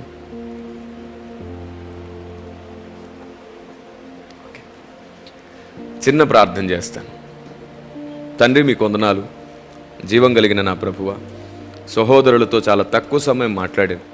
నీ చిత్తమై మరలా ఇంకెప్పుడైనా మేము కలుసుకునే అవకాశం మీరు ఇచ్చినప్పుడు అంత్యకాలపు నీ ఆలోచన విధానంలో మరో కోణం నీ పిల్లలతో మాట్లాడే అవకాశం ఇవ్వండి. ఇప్పుడు విన్న సంగతులను అయితే సరి చేసుకొని ఆలోచించి తమ భక్తిని స్థిరంగా కాపాడుకునే కృపనివ్వండి. మేమెవ్వరం సరైన వారం కాదు తండ్రి. ప్రతిరోజు సరి చేసుకోవడానికి ఇష్టపడుతున్నాం. అవును, మహాభక్తులు ఎందరో ఈ భూమి మీద తమను తాము సరి చేసుకునే భక్తులయ్యారు. మేము కూడా ప్రభువా వారిని వెంబడించి మమ్మల్ని మేము సరి చేసుకోవాలనుకుంటున్నాం. మాకు సహాయం చేయండి. నిన్ను దగ్గరగా రుచి చూచి ఎరగడం మాకు నేర్పించండి. అలాగే సమాజం కూడా అందరూ ఒకరినొకరు తృణీకరించక అందరినీ అన్ని వైపులా అన్ని కోణంలో అర్థం చేసుకునేటట్లు కృపనివ్వండి. తమ సొంత అన్నదమ్ములను అక్కచెల్లెలను ఎలా అర్థం చేసుకుంటారో అలాగే క్రీస్తు సంఘంలో ఉన్న ప్రతి అన్నదమ్ములను అక్కచెల్లెలను అలాగే అర్థం చేసుకునే మనసు అందరికీ ఇవ్వండి. సొంత వారిని ఎప్పుడు వారు సోషల్ మీడియాలో బహిరంగంగా అవమానించుకోలేదే, అలాగే సంఘాన్ని కూడా ఎవరు అవమానించుకొనక అందరూ అందరినీ ప్రేమించి అర్థమయ్యేటట్లు మాట్లాడుకునే కృపనివ్వండి. మీరే మహిమ పొందమని, ఇలాంటి స్థిరమైన బుద్ధి ఆత్మదేవునికి సహాయంగా ఉంటుంది గనక ఆత్మదేవా మమ్మల్ని నడిపించమని నీ పాదాలని ముద్దాడుతూ యేసు నామంలో ప్రార్థన చేస్తున్నాను తండ్రి. ఆమేన్. సో ఇంకా 10 నిమిషాలు మాట్లాడండి అని మీ నుంచి రిక్వెస్ట్ వచ్చిందని ఇప్పుడే తమ్ముడు జగదీష్ నాతో చెప్తున్నారు. సో ఈ 10 నిమిషాలు మీకు ప్రశ్నోత్తరికి అవకాశం ఇస్తాను. మీకు ఏమైనా ప్రశ్నలు ఉన్నాయా? ఒకవేళ నేను చెప్పగలిగితే తప్పకుండా ఈ టైంని యూజ్ చేసుకుందాం. అడగండి. లేదా ఇప్పటివరకు విన్నదాని మీద మీకు ఏమైనా ఫీడ్బ్యాక్ ఉందా? మీ అభిప్రాయాన్ని కూడా నాతో షేర్ చేసుకుంటారా? విన్న సందేశం గురించి మీ మనసు, అంటే మీకేం అర్థమైంది, మీ తీర్మానం ఏమిటి? ఇలా మీ ఫీడ్బ్యాక్ అయినా చెప్పొచ్చు, లేదా మీ ప్రశ్నలైనా సంధించవచ్చు. ఈ సమయాన్ని యూజ్ చేసుకుందాం. కమా. ప్రైజ్ ది లార్డ్ అన్నయ్య. నాకు వాళ్ళు కనబడేటట్లు డిస్ప్లే ఇస్తారా? రైట్. అన్నయ్య ప్రైజ్ ది లార్డ్ అన్నయ్య. తమ్ముడు ప్రైజ్ మాట్లాడతాను. వింటున్నా. నా వాయిస్ వినబడుతుందా? yes, వినబడుతుంది. అన్న, ఇది బైబిల్లో మనకి యెహోవా, యేసుక్రీస్తు, పరిశుద్ధాత్ముడు అని ఇప్పుడు మనకు 3 క్యారెక్టర్స్ కనబడుతుంది కదా తమ్ముడు ఒక్క నిమిషం నేను మీతో ఒక విషయం చెప్పాలి. ఏంటంటే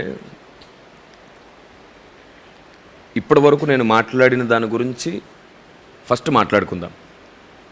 లేకపోతే ఇంతసేపు ఆత్మదేవుడు మన హృదయంలో నాటిన విత్తనాన్ని అపవాది ఎత్తుకుపోతాడు. దాని మీద ఇవన్నీ కప్పబడి నా 19 years ఎక్స్పీరియన్స్లో చాలా జరిగాయి. ఏదైనా అవుట్ ఆఫ్ క్వశ్చన్స్ ఏదైనా ఉంటే మళ్ళీ ఇంకొక రోజు మీకు టైం ఇస్తాను. ఇలాగే కూర్చొని 1 hour 2 hours ప్రతి ప్రశ్న మాట్లాడుకుందాం. సో ఫస్ట్ అయితే ఇప్పుడు జరిగిన ఈ వేదిక గురించి మాత్రమే మాట్లాడుకుందాం. అప్పుడేమవుతుంది, మాట్లాడుకున్న వాటిని మరలా మనం మాట్లాడుకున్నప్పుడు అందరి మనసుల్లో స్థిరపరచబడుతుంది. ఆత్మకు ప్రయోజనం, అంటే ఆత్మీయ జీవితానికి ప్రయోజనం ఏదో ఫస్ట్ అది చేద్దాం. మీ ప్రశ్నలన్నిటికీ ఆన్సర్ ఉంటుంది. ఒకవేళ కుదిరితే, మీకు చాలా ప్రశ్నలు ఉన్నాయని ఇప్పుడే నాకు తెలుస్తుంది కాబట్టి నెక్స్ట్ వీక్ మళ్ళీ మీకు టైం ఇస్తాను. ఖచ్చితంగా ఇస్తాను, తొందర ఏమి లేదు. లేదు అనే మళ్ళీ జూమ్లోకి వస్తాడో లేదో, మాకు టైం ఇస్తాడో లేదో అలా ఏమనుకోవద్దు. మీరు బలపడాల్సిన పరిస్థితి దేవుడు అనుమతిస్తే మీలో ఒక్కొక్కరు బలపడ్డా ఒకరు 1000 మందిని బలపరుస్తారు. కాబట్టి ఖచ్చితంగా టైం ఇస్తాను. మళ్ళీ చెప్తున్నాను, నేను ప్రెస్టేజ్ ఇష్యూగా భావించే సేవకుని కాదు, దేన్నైనా రిజర్వ్డ్గా ఉండేవాడిని కాదు, అందరికీ రీజనబుల్గా అందుబాటులో ఉండే సేవకున్నే. అలాగని చెప్పి దేవుని నియమాన్ని పద్ధతుల్ని మీరితే దాన్ని రిపేర్ చేసే సేవకుని కూడా. సో ఫస్ట్ ఈ వేదికను మనం గౌరవిద్దాం. ఇంత మంచి ఐడియాలజీ అందరికి అర్థమైంది కదా, దాని గురించే ఫస్ట్ మాట్లాడుకుందాం. రైట్.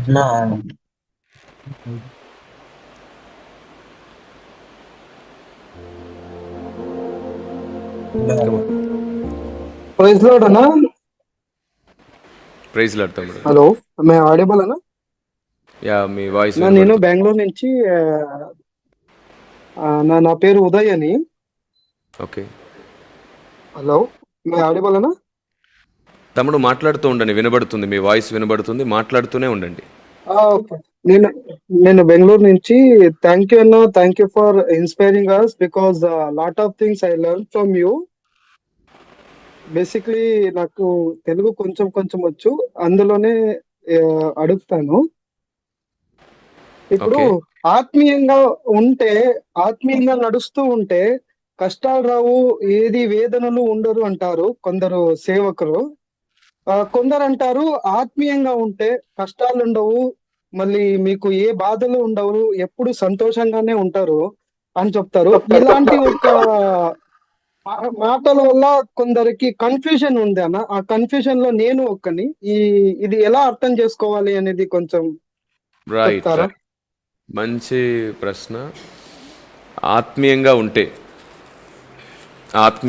ఇప్పటివరకు నేను ఏ ఆత్మీయతను గురించి మాట్లాడానో, ఇలా ఉంటే శ్రమలు తప్పవు. ఎందుకంటే మనం సాతాను అండర్లో ఉన్న లోకంలో ఉన్నాం. ఈ లోకం దేవుని అండర్లో లేదు, ఈ లోకం వాడి అండర్లో ఉంది. ఈ లోకాధికారి సాతాను. మనల్ని లోకం ద్వేషిస్తుంది, లోకంలో చాలా సమస్యలు వస్తాయి. దేవుడు సుఖ దుఃఖములను జతపరిచాడని ఉంది. మనం ఎంత భక్తిలో ఉన్నా ప్రాబ్లమ్స్ రాకుండా మాత్రం ఉండవు. ప్రాబ్లమ్స్ పోవడానికి కాదు భక్తి చేసేది, ఆయనతో దగ్గర అవ్వడానికి, ఆయనతో జతపడడానికి, మరణం తర్వాత అధిక మహిమలో ఉండడానికి ఈ పోరాటం అంతా కూడా. ప్రాబ్లమ్స్ పోవడానికి కాదు. అయితే ఆయన తండ్రి, మన ప్రాబ్లమ్స్ని క్లియర్ చేయడం తండ్రి బాధ్యత. ఆయన నమ్ముకున్నప్పుడు ఆయన ప్రాబ్లమ్స్ క్లియర్ చేస్తాడు. మన అందరి ప్రాబ్లమ్స్ నుంచి ఆయన తప్పిస్తున్నాడు. కానీ ప్రాబ్లమ్స్ పోవడానికే భక్తి కాదు. రెండో విషయం ఏమిటంటే, ప్రాబ్లమ్స్ రావడం కూడా మనకు చాలా లాభం కూడా. ఈ స్పిరిచువల్ లైఫ్ ఎలా ఉంటుందంటే, దేవుడు మనతో మాట్లాడాలి, మనకు చాలా నేర్పించాలి అనుకున్నప్పుడు ప్రాబ్లమ్స్ వస్తాయి. ఇదే నిజం. మనకు దేవుడు అర్థం అవ్వాలి, నేర్పించాలి, మనతో మాట్లాడాలి అనుకున్నప్పుడు ప్రాబ్లమ్స్ వస్తే మనం హ్యాపీగా ఉన్న లెవెల్స్ డౌన్ అవుతాయి, కిందికి వస్తాం. దేవుడు మనకు బాగా నేర్పిస్తాడు.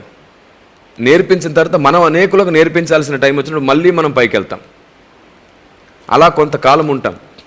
మళ్ళీ దేవుడు మనకు నేర్పించాలనుకున్నప్పుడు మనం కిందికి వస్తాం. ఇలా స్పిరిచువల్ లైఫ్ అప్స్ అండ్ డౌన్స్తో ఉంటాయి. దీనివల్ల మనకు లాభమే కానీ నష్టం అస్సలు లేదు. మహాభక్తులు అందరూ ప్రాబ్లమ్స్తోనే వాళ్ళు చాలా విలువైన వారుగా అయ్యారు. ప్రాబ్లమ్స్ ఎప్పుడు మనకు ప్రాసెస్ నేర్పిస్తాయి. విరిగి నలిగిన హృదయము గల వారికి యెహోవా ఆసన్నుడని, ఆయనకి ఇష్టమైన బలిగా మనం మారుతామని బైబిల్ సెలవిస్తుంది. కాబట్టి ప్రాబ్లమ్స్ని చూసి భయపడొద్దని పౌలు నేర్పించారు. నీవిచ్చే మహిమ ముందు వెన్నదగినవి కాదు అన్నాడు. అసలు ఆ టాపికే కాదు, ప్రాబ్లమ్స్ టాపిక్కే కాదు. టాపిక్ ఏంటంటే, ప్రాబ్లమ్స్ని ఎదిరించి పోరాడడం సంఘం నేర్చుకోవట్లేదు, అది ప్రాబ్లం. నేను అంటాను, ఆశీర్వాదాలు దీవెనల కొరకు మందిరానికి రావద్దు, మనమే ఆశీర్వాదంగా మారడానికి మందిరానికి రావాలి. మనమే ఆశీర్వాదం అయితే ప్రాబ్లమ్స్ కూడా మనకు ఆశీర్వాదమే. అలాంటి ఒక బలమైన మైండ్ సెట్ మనకు రావాలి. రైట్. థ్యాంక్ యూ అన్న. ప్రైజ్ లార్డ్ అన్న. Praise lord brother. అన్న, అంటే ఇప్పుడు ఒక సేవకుడు ఇంకో సేవకుడిని క్వశ్చన్ చేయొచ్చా? For example VP Reddy garu ఉన్నారు, ఆయన సతీష్ కుమార్ గారిని, వీళ్ళందరినీ. Come again brother, come again. మళ్ళీ ఇంకొకసారి అడగండి. అంటే ఒక సేవకుడు ఇంకొక సేవకుడిని వేరే చూపించవచ్చా, క్వశ్చన్ చేయొచ్చా? క్వశ్చన్ చేయొచ్చానా? అవునన్నా. అంటే విపి రెడ్డి గారు ఉన్నారు, ఆయన సతీష్ కుమార్ గారిని దశం భాగాలని అదని ఇదని వేరే వాళ్ళని, అమ్మతేజ గారిని వెళ్ళే వాళ్ళని అంటారు, అలా అనొచ్చా ఒక సేవకుడు? రైట్. ఇప్పటి వరకు నేను మెసేజ్లో కూడా ఆ మాట అంటే అలాంటి ఒక ఉద్దేశాన్ని చెప్పాను. ఏమిటంటే ఒక విషయం పూర్తిగా అర్థం కానంత వరకు క్వశ్చన్ చేయడం రెండు రకాల్లో ఉంటుంది. ఒకళ్ళేమో తప్పు పట్టడానికి క్వశ్చన్ చేస్తారు, అది రాంగ్. అలా క్వశ్చన్ చేయకూడదు, తెలుసుకోవడానికి క్వశ్చన్ చేయాలి, అది ఆయన రైట్. తప్పు దాని ద్వారా క్వశ్చన్ చేస్తారు. చెప్పేవారు చెప్పేది వినడానికి మనకు అవకాశం ఉంటుంది. కాబట్టి తప్పు పట్టడానికి క్వశ్చన్ చేయడం భ్రష్టత్వం, తెలుసుకోవడానికి క్వశ్చన్ చేయడం శిష్యత్వం. That's it. ఓకే అన్న, థ్యాంక్ యూ అన్న. ప్రైజ్ ది లార్డ్ అండి. నాకు పని చేస్తారా? ట్యాబ్లో ఇచ్చేస్తే నేను ఇందులో వినేస్తాను, డిస్టర్బెన్స్ మిస్ అవుతుంది. నేను దీంట్లో వింటాను, నా వాయిస్ మాత్రం వాళ్ళకి ఇవ్వండి డైరెక్ట్గా. అన్మ్యూట్ చేయండి ఈ ట్యాబ్ని. ప్రైజ్ ది లార్డ్ అన్న. Dangerous man.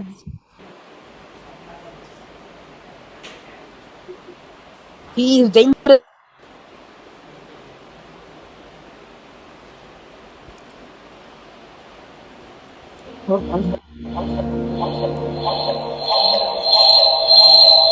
ఇదెందుకు ఇట్లా వస్తుంది?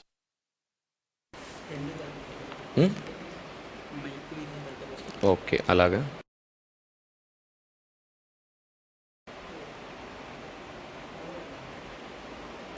నా వాయిస్ వెళ్తుందా? రైట్.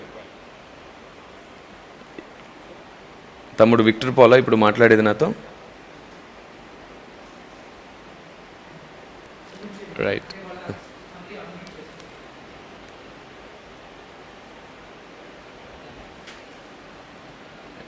వస్తుందా తమ్ముడు? వాయిస్ వస్తుందా? రైట్.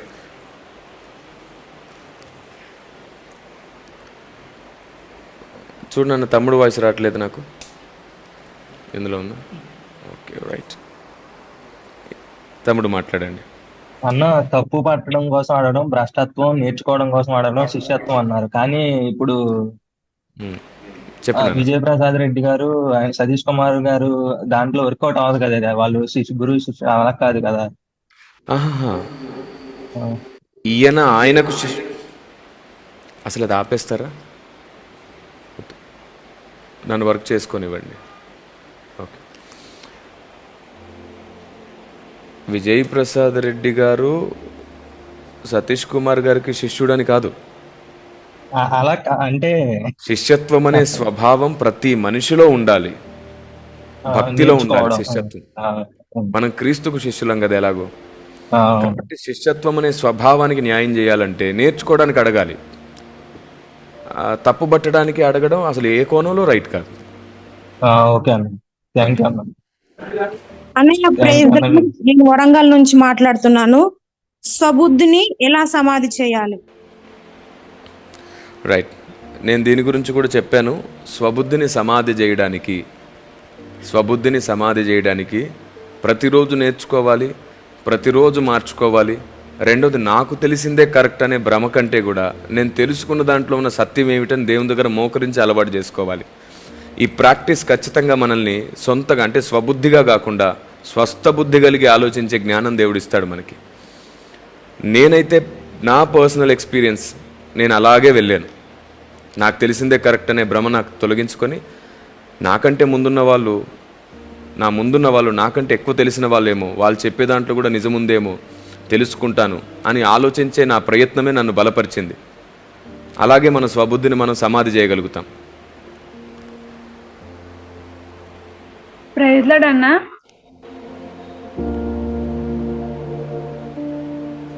అన్న, ప్రైజ్ లార్డ్.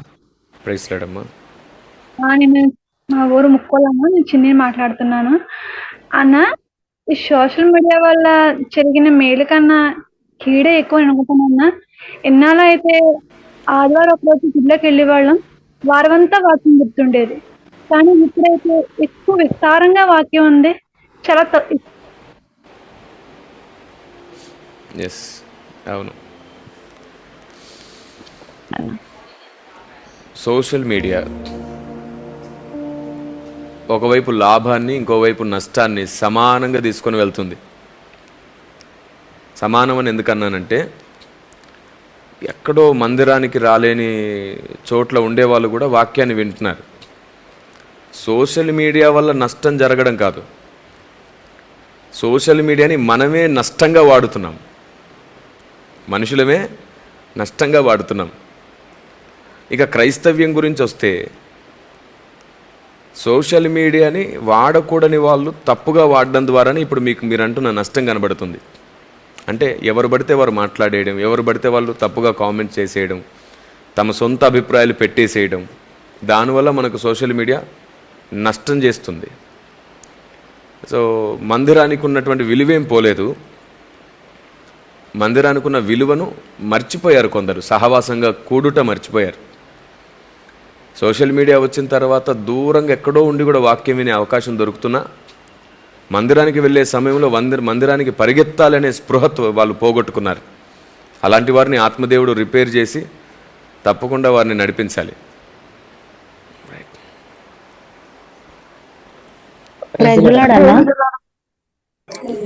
అన్న ఒక డౌట్ అన్న, సత్యం తెలిసిన వాళ్ళకి అన్న సత్యవంతుడైన దేవుడిని ఏ విధంగా తెలుసుకుంటారు? ఇంకోసారి అడగమ్మా. ఏ విధంగా సత్యం తెలుసుకున్న వాళ్ళు సత్యవంతుణ్ణి ఏ విధంగా తెలుసుకునే విధంగా చేయాలన్నా? సత్యం తెలుసుకున్నవారు సత్యం బిడ్డ ఒక మాట, నువ్వు ఏం చేస్తావంటే ఇలా కాకుండా డైరెక్ట్గా నువ్వు అడగాలనుకుంది అడిగేసి, దేవుణ్ణి తెలుసుకున్నవారు దేవుణ్ణి తెలియని వారికి ఎలా సువార్త చేయాలనా? అదే అన్న, అంటే వాళ్ళు సత్యము దేవుడు అని అంటుంటారు కానీ నిజ సత్యమైన దేవుడిని తెలియదన్నా. అలాంటి వారికి ఏ విధంగా నిజ సత్యమైన దేవుడిని తెలియచేయాలన్నా? ఓకే, క్వశ్చన్ అది. రైట్, నేను దీని మీద చాలా సందేశాలు చేశాను బిడ్డ, చాలా సందేశాలు చేశాను. సత్యదేవుడు సత్యదేవుడు సత్యదేవుడు అనే వర్డ్తోనే ఎక్కువ సందేశాలు చేశాను. యూట్యూబ్లో ఫాలో అవచ్చు. అయినా 2 మాటలు చెప్తాను. ఇంతకు మునుపు నేను రావడానికి ముందు ఒక ఇంట్రో ప్లే చేశారు. దాంట్లో నేను ఒక మాట అన్నాను, ఏమిటంటే ఎవరు సత్యదేవుడో ఆయన గుర్తులు ప్రపంచమంతటా ఉంటాయి. ప్రతి దేశంలో, ప్రతి దేశ గ్రంథాలలో, ప్రతి దేశంలో ఉన్న పెద్దల నమ్మకాల్లో కూడా ఆయన ఉన్నాడు. కారణం ఏమిటంటే బాబెలు గోపురం దగ్గర అందరం కలిసి ఉండేవారం కదా, అక్కడ నుంచి అందరినీ విడగొట్టింది ఆయనే.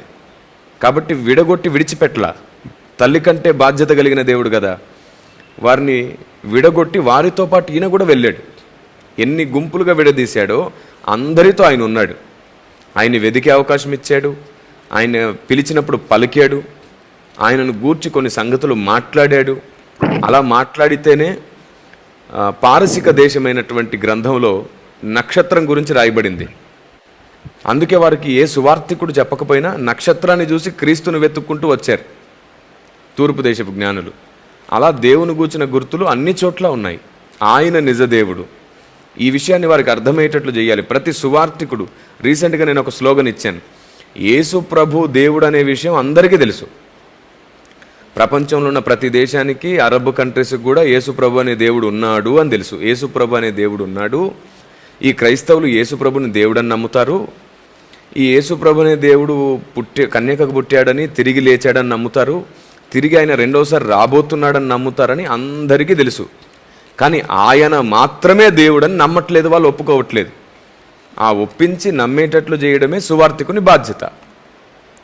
యేసు ప్రభు ఉన్నాడు, యేసు ప్రభు అనే దేవుడు ఉన్నాడని తెలియకుండా ఎవరూ లేరు ఈ కాలంలో. సోషల్ మీడియా ద్వారా అందరికీ తెలిసింది. ఇప్పుడు ఆయన మాత్రమే ఎందుకు దేవుడో చెప్పడం సువార్త. రీసెంట్గా ఈ స్లోగన్ని నేను అందరికీ అందిస్తున్నాను, మీరు కూడా దీన్ని అర్థం చేసుకోండి. సత్యదేవుని అర్థమయ్యేటట్లు చేయడానికి సత్యదేవుని గుర్తులు అందరికీ పరిచయం చేయాలి. అందుకు నేను చాలా సందేశాలు చేశాను, అనేక ఆధారాలతో, లాజిక్స్తో కూడా చేశాను. తప్పకుండా WCM అపాలజెటిక్స్ మెసేజెస్ ఉన్నాయి, వాటిని తప్పకుండా ఫాలో అవ్వండి. థ్యాంక్ యూ అన్న. ప్రైజ్ లార్డ్ అన్న. ప్రైజ్ లార్డ్ అన్న. ప్రైజ్ లార్డ్ అన్న. ప్రశ్న అడిగాను కదన్నా అన్న, నా వాయిస్ వినబడుతుందా? నీ పేరు చెప్తావా అన్న? నా పేరు హగ్గయ్ అన్న. హగ్గయ్, రైట్ అన్న. ఇప్పుడు జరుగుతున్నటువంటి యొక్క మత కళ్ళలో మీ వరకు కూడా ఈ మాట వచ్చి ఉంటుంది ఖచ్చితంగా. ఈ సోషల్ మీడియాలో క్రీస్తు మీద, దేవుని మీద విపరీతమైనటువంటి నిందలు మోపుతూ ఈ మతోన్మాదుల గుంపు వచ్చి మరీ పిట్రేగిపోతుంది. మీరు కూడా చూసే ఉంటారు. ఎస్. అయితే ఈ దైవత్వం విషయంలో మన వాళ్ళకు కూడా ఇంతవరకు చాలా క్లారిటీ లేదు. ప్లస్ ఇప్పుడు కూడా మీరు మాట్లాడుతూ ఇంతవరకు సందేశం చెప్తుంటే కూడా చాలా మంది కామెంట్స్ లో ఇక్కడ యేసు ప్రభు దేవుడు కాదు అన్నట్టుగా మాట్లాడుకుంటున్నారు. నేను మిమ్మల్ని ఏం అడుగుదాం అనుకుంటానంటే, పాత నిబంధనలో ఉన్నటువంటి ఆ యెహోవా అనబడిన దేవుడే యేసుక్రీస్తుగా వచ్చారా?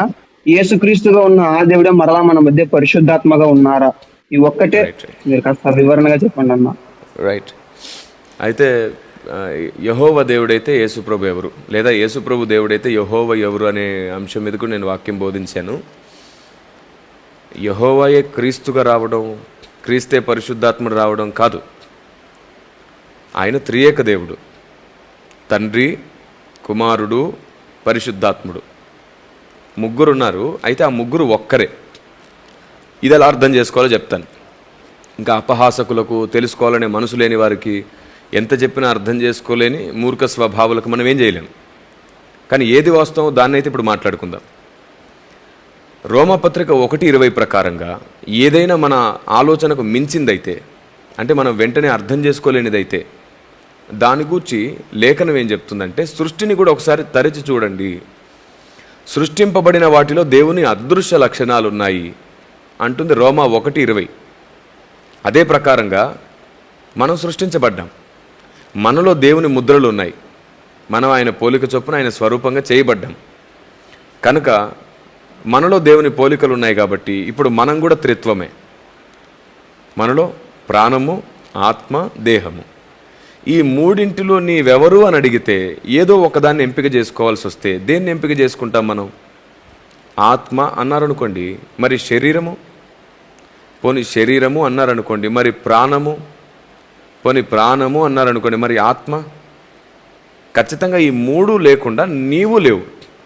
అలాగే ఈ మూడు వేరువేరైనా ఒక్కటైనప్పుడు నీవెలాగో, అలాగే తండ్రి, కుమారుడు, పరిశుద్ధాత్ముడు వేరువేరైనా ఒక్కటైతేనే మహాదేవుడు. అది అందుకే ఈ సృష్టిలో కూడా ప్రతి కణంలో మనకు న్యూట్రాన్, ప్రోటాన్, ఎలక్ట్రాన్స్ అనేవి మనకు కనబడతాయి. అక్కడ కూడా 3 ముద్రలు ఉన్నాయి. ఆ 3 లేకుండా ఏ పదార్థం లేదు. త్రియేక దేవుడు లేకుండా ఈ సృష్టి లేదు. ఆయన త్రియేకుడు అని అందుకే పిలుస్తున్నాం. దీన్ని నమ్మని వారు ఉంటారు, తృణీకరించేవారు ఉంటారు, అవమానించేవారు ఉంటారు. మనం ఏం చేయలేం. నమ్మడం నమ్మకపోవడం వారి విజ్ఞతకు విడిచిపెడదాం. చెప్పడం మన బాధ్యత. మనం తప్పనుకోండి, వారు కూడా ఇంతే ప్రేమగా బాధ్యతగా చెప్తే నేర్చుకుందాం. మళ్ళీ చెప్తున్నాను, ఎవరైనా పరుషంగా, తెలివి తక్కువగా, అవమానించి మాట్లాడితే అసలు వాళ్ళ మాటలు వినొద్దు. నేను డైరెక్ట్ చెప్తున్నాను. ఎదుటి వారిని అవమానించి మాట్లాడేవాడి దగ్గర సత్యమున్నా జ్ఞానమున్నా అది వ్యర్థమే.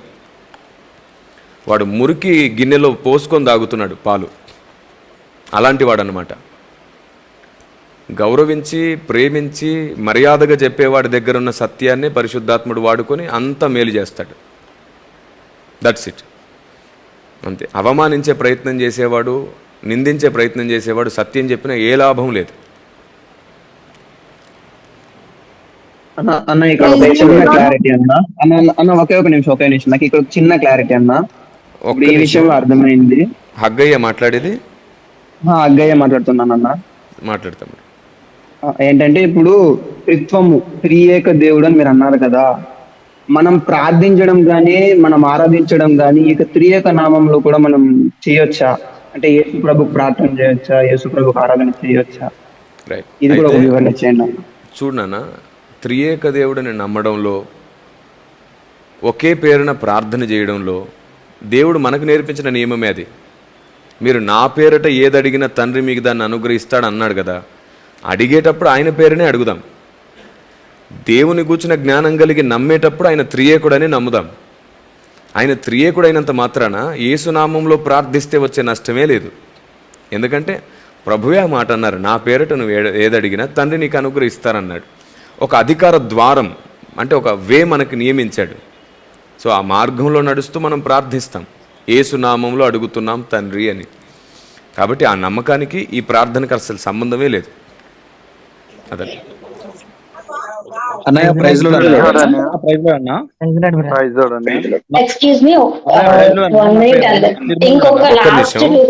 ఒక్క నిమిషం ఇక్కడ బ్రదర్ రమేష్ అన్న అడగండి బ్రదర్. అన్నయ్య ప్రైజ్లో అన్న, నేను నిర్మల్లో తెలంగాణలో సేవ చేస్తానన్నా.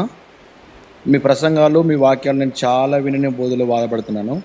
మీరు చేసే ప్రసంగాలు వచ్చేసి అన్న, ఈ ఋగ్వేదం కానీ సంహిత ఉంది కదన్న, ఇవన్నీ వేదాల గురించి మీరు చాలా వివరణ అద్భుతంగా ఇచ్చారన్న. అవన్నీ నేను చాలా ప్రసంగాలు విన్నాను.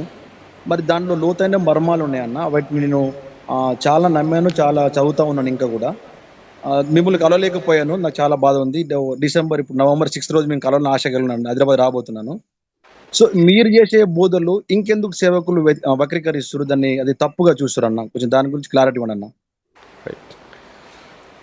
వాస్తవానికి చాలామంది క్రైస్తవులలోనే వాళ్ళ మంచి మనస్సాక్షి లేదా వాళ్ళకు ఒక మంచి అభిప్రాయం ఉండొచ్చు. వాళ్ళు ఏమంటారంటే బైబిల్ ఉంది కదా, మనకు వేరే గ్రంథంలోంచి దేవుడు ఉన్నాడని చూపించాల్సిన అవసరతే ఉంది అని అంటారు. కానీ నేనేమంటానంటే, అవును, బైబిల్ సర్వసత్య గ్రంథం. క్రీస్తులోని సర్వసంపూర్ణత బైబిల్లోనే ఉంది. ఏ గ్రంథాలలో క్రీస్తు లేడు, కానీ ఆ గ్రంథాలలో క్రీస్తును గుర్తించడానికి గుర్తులున్నాయి. వాటిని మాత్రమే చూపిస్తున్నాం. ఎందుకంటే దేవుడు తనను గుర్తించడానికి ప్రపంచమంతటా ముద్రలు వేశాడు. అపోస్తుల కార్యం 17వ అధ్యాయంలో అంటాడు కదా, ఒక మనిషి నుండి ప్రతి జాతి మనిషిని పుట్టించి వారందరూ తడవులాడి కనుగొనడానికి ఆయన పొలిమేర్లు నియమించాడు. సో అలాంటి గుర్తులు కొన్ని ఉన్నాయి. రెండవది, దైవత్వాన్ని అర్థం చేసుకోవడానికి, అంటే దేవుడు తనను తాను ఈ భూమి మీద ఎంతమంది అయితే వెతికారో అంతమందికి దొరికాడు ఆయన. నిజముగా మొరపెట్టే వరకు ఆయన సమీపం. బిలాం ఎవరు? అన్యుడే కదా. కోరేష్ ఎవరు? అతన్ని కూడా వాడుకున్నాడు కదా. సో దేవునికి ఎలాంటి అభ్యంతరం లేదు. ఆ మాటకు వస్తే అబ్రహాంను దేవుడు ఎంపిక చేసుకోవడానికి ముందు అబ్రహాం కూడా అన్యుడుగానే బ్రతికాడు. కాబట్టి చాలామంది అన్యులలో నుండి కూడా దేవుడు అన్యుడు అనే మాట అపవిత్రంగా వాడకూడదు. అన్యుడు అంటే వేరుగా ఉన్నవాడు. మన విశ్వాసానికి వేరుగా ఉన్నవారిని అన్యుడు అన్నాం. సో క్రీస్తు నెరగని చాలామందిలో నుండి ఈ మాట మాట్లాడతాం. ఈ అన్యుడు అనే పదాన్ని కూడా ఈ మధ్యకాలంలో అపార్థం చేశారు. సో దానికి ఒక పర్యాయ పదంగా క్రీస్తు నెరగని వారు అనండి, అప్పుడు చాలా బాగుంటుంది. వారు కూడా కొంచెం నొచ్చుకోకుండా ఉంటుంది. క్రీస్తుని ఎరగని వారు చాలామంది దేవుని చేత వాడబడ్డ వాళ్ళు ఉన్నారు. కాబట్టి ఎందుకని వీళ్ళు తృణీకరిస్తున్నారు అంటే, బైబుల్ ఉంది కదా, బైబులే చాలు కదా, బైబుల్ అల్టిమేట్ కదా అనే నమ్మకాన్ని బట్టి తృణీకరిస్తున్నారు అంతే. బైబుల్ని గొప్ప చేద్దామని బోధన తృణీకరిస్తున్నారు. వాళ్ళ ఉద్దేశంలో మంచి ఉన్నా ఆ స్టేట్మెంట్ వల్ల జరిగే నష్టం వాళ్ళకి ఇప్పుడు అర్థం కాదు. ఒకరోజు వస్తుంది, దేవుడు వారందరికీ అర్థమయ్యేటట్లు చేస్తాడు, తప్పకుండా అర్థమయ్యేటట్టు చేస్తాడు. అయితే ఒక స్టేట్మెంట్ మాత్రం నిజం, ఏ గ్రంథాలలో క్రీస్తు ఉండడం కాదు, క్రీస్తును గుర్తించడానికి గుర్తులు అన్ని గ్రంథాలలో ఉన్నాయి. క్రీస్తు మాత్రం పూర్తిగా బైబిల్ గ్రంథంలోనే ఉన్నాడు. That's it. థ్యాంక్ యూ అన్న, ఎంతో చక్కగా మాతో question and answer session lead చేశారు. అండ్ లాస్ట్ 2 క్వశ్చన్స్ ఎవరికైనా డౌట్స్ ఉన్నట్లయితే, రిగార్డింగ్ మెసేజ్ మీద ఎవరికైనా డౌట్స్ ఉన్నట్లయితే క్వశ్చన్ లాస్ట్ 2 క్వశ్చన్స్ అడగాల్సిందిగా రిక్వెస్ట్ చేస్తా ఉన్నాను. Only for praise the lord అన్న. Praise the lord pastor garu. ఇది క్వశ్చన్ వచ్చి ఇర్మియా 4:20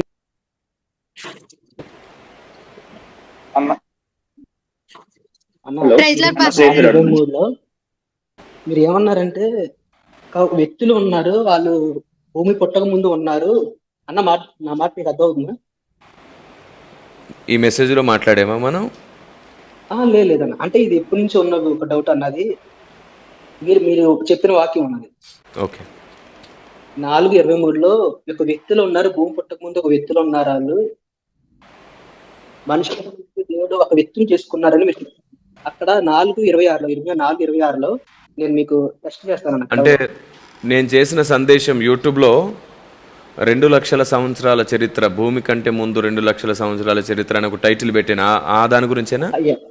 ఎస్ అన్న. అక్కడ మీరు ఏమన్నారంటే అన్న, ఇర్మియా 4:26లో మన తెలుగు బైబిల్లోనేమో భూమి ఎడారి అయింది, అందులో పట్టణంలోనే యెహోవా కోపాగ్ని చేత నిలవని ఉన్నాయి. కానీ హెబ్రూ బైబిల్ ఉన్నాక అక్కడ ఏముందంటే క్లియర్ గా కర్మేలు ఎడారి అని ఉందన్న. అంటే ఇజ్రాయెల్ యొక్క ఎడారి అది, అంటే ఇజ్రాయెల్ లో ఉన్న కొండ అది అని హెబ్రూ బైబిల్లో ఉంది.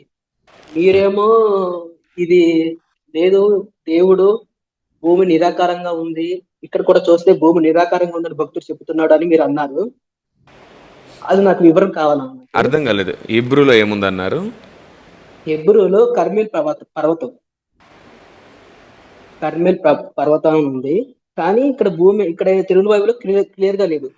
లేదు తమ్ముడు, అసలు భూమి క్వశ్చన్ అర్థం కావట్లేదు. కర్మేలు పర్వతం ఏమిటి, నిరాకారం ఏమిటి, ఏం అర్థం కాలేదు. బ్రదర్ మీకు ఈ డౌట్ బ్రదర్ వన్ సెకండ్, మీకు ఈ డౌట్ మీరు అన్నతో మేము కాంటాక్ట్ చేపిస్తాము, మీరు పర్సనల్ గా అన్నతో కాంటాక్ట్ అవుతారు. సో ఇప్పటికే చాలా లేట్ అయిపోయింది కదా, సో మీకేందంటే మీరు తర్వాత మేము టీమ్ ని కాంటాక్ట్ చేస్తాము, మీరు డైరెక్ట్ గా అన్నతో మాట్లాడొచ్చు. Okay, thank you brother.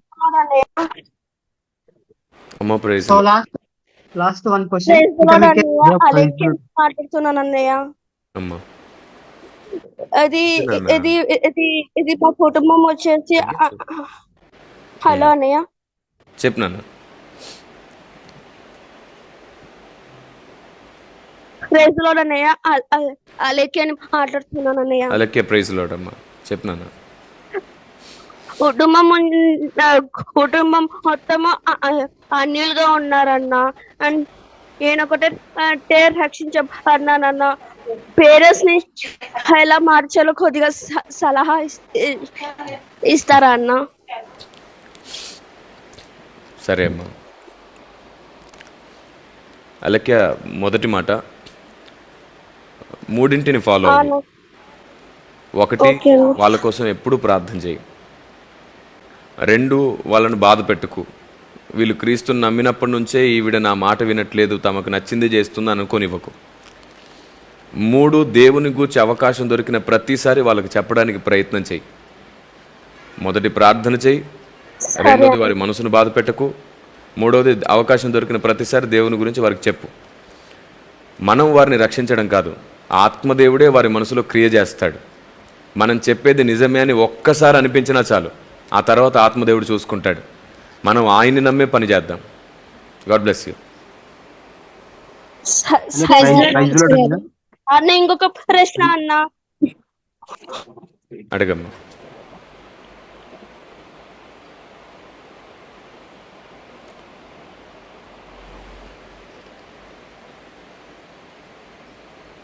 అన్నయ్య ప్రైజ్ లోడ్ అన్నయ్య. ప్రైజ్ లార్డ్ అన్నయ్య. అన్నయ్య, మనము దేవుని ఆలోచనని ఇంకా బాగా తెలుసుకోవడానికి ఎలాగని, అసలుకి ఆయన జ్ఞానమును, ఆయన సంకల్పాన్ని మనం పూర్తి. ఇప్పటి వరకు నేను అదే చెప్పాను. ముందు మన ఆలోచన విధానాన్ని మన స్వభావంతో సరి చేసుకోవాలి. అందరు ఏం చెబుతున్నారో అన్నిటినీ కూడా జాగ్రత్తగా వినాలి. వాటిని మళ్ళీ దేవుని దగ్గర పెట్టుకొని ప్రార్థన చేసుకోవాలి, పరిశీలించాలి. వాటి మీద ప్రశ్నలు వస్తే అడిగి నేర్చుకోవాలి. అలా చేస్తే కొన్నాళ్లకు మనకు దేవుని గూర్చిన పరిపూర్ణ జ్ఞానం వస్తుంది. నేను ఈ స్థాయికి, అంటే ఇంత ఓపికగా, ఇంత అందరినీ అర్థం చేసుకునే స్థాయికి వెంటనే ఎదగలేదు కదా, నాకు చాలా టైం పట్టింది. అలాగే దేవుడు మనకు పూర్తిగా అర్థం కావాలంటే కూడా చాలా టైం పడుతుంది. ప్రతిరోజు సాధన వల్ల దేవుడు అర్థమవుతాడు. సో ఇప్పటివరకు నేను మెసేజ్లో అదే ప్రాసెస్ చెప్పాను. మీకు WCM పుస్తకాలు, సందేశాల కోసం ఒక కాంటాక్ట్ నెంబర్ ఇస్తున్నాను. అడుగుతున్నారు చాలామంది మీ పుస్తకాలు ఎలా దొరుకుతాయని కింద. సో మీరు నోట్ చేసుకోండి. 8500, మళ్ళీ రిపీట్ చేస్తున్నాను, 8500 118 మళ్ళీ చెప్తాను, 8500 118 ఈ నంబర్కి మీరు వాట్సాప్ త్రూ కనెక్ట్ అవ్వండి. తప్పకుండా మీకు డైరెక్ట్గా మీ ఇంటికే పోస్ట్ ద్వారా పుస్తకాలన్నీ వస్తాయి. Thank you. ఓకే అండి, థ్యాంక్ యూ అన్నయ్య. Praise Lord. Praise Lord pastor గారు. God bless you. Thank you so much అన్న. టైం అయిపోయింది. So question and answer session అయిపోయింది. మీకు ఏమైనా అదర్వైజ్ గా డౌట్స్ ఏమైనా ఉన్నట్లయితే నోబల్ ఎవాంజలిజం అడ్మిన్స్ కి కాల్ చేసినట్లయితే అన్న యొక్క నెంబర్ తీసుకొని అన్నతో మాట్లాడిస్తాము. So thank you so much అన్న, ఎంతో చక్కగా మాకు మెసేజ్ ని అందించారు. లాస్ట్ గా నాది డౌట్ అన్న, మీరు మధ్యలో అదే వాక్యం మధ్యలో పరలోకంలో ఆకలి తప్పికలు లేనప్పుడు దేవదూతలు ఆహారం పూజిస్తున్నారు అనేసి ఉంటది కదన్న వాక్యంలో. సో వాళ్ళు తింటున్న ఆహారం ఏమిటన్నా? జీవవృక్ష ఫలాలు వేరు, ఇక్కడ భూలోకంలో ఉండే ఆహారం వేరు. ఎస్ బైబిల్లో ఆల్రెడీ మన్నా అనే ప్రస్తావన ఉంది. వాళ్ళు మన్నాను భుజిస్తున్నారు అనే మాట రాయబడింది కదమ్మా. సో దేవదూతల ఆహారం బైబిల్ ప్రకారంగా మన్నా అని చెప్పబడింది. అయితే జీవవృక్ష ఫలమేమో సంఘంలో జయించిన వారికి భుజించనిత్తును అని అన్నాడు. సో అది వేరు ఇది వేరు. కాబట్టి బైబిల్లో చెప్పబడినంత వరకు దేవదూతలు తమ ఆహారాన్ని మన్నాగా చెప్పబడింది, పరలోక ధాన్యం అని కూడా పిలువబడింది. అంతే. ఓకే అన్న, థ్యాంక్ యూ సో మచ్ అన్న. రైట్ అమ్మా, గాడ్ బ్లెస్ యూ. దేవుడు మీ అందరికీ తోడేండును గాక. ఇప్పటివరకు చెప్పిన సందేశాన్ని ఒకవేళ అందుబాటులో ఉంటే మరలా ఆన్లైన్లో మళ్ళీ వినండి, మీ ఆత్మీయ జీవితాన్ని కట్టుకోండి. మళ్ళీ చెప్తున్నాను, మనం గెలవడమే కాదు, మనతో అందరినీ గెలిపించే ప్రయత్నం చేసినప్పుడే మనం గెలుస్తాం. God bless you.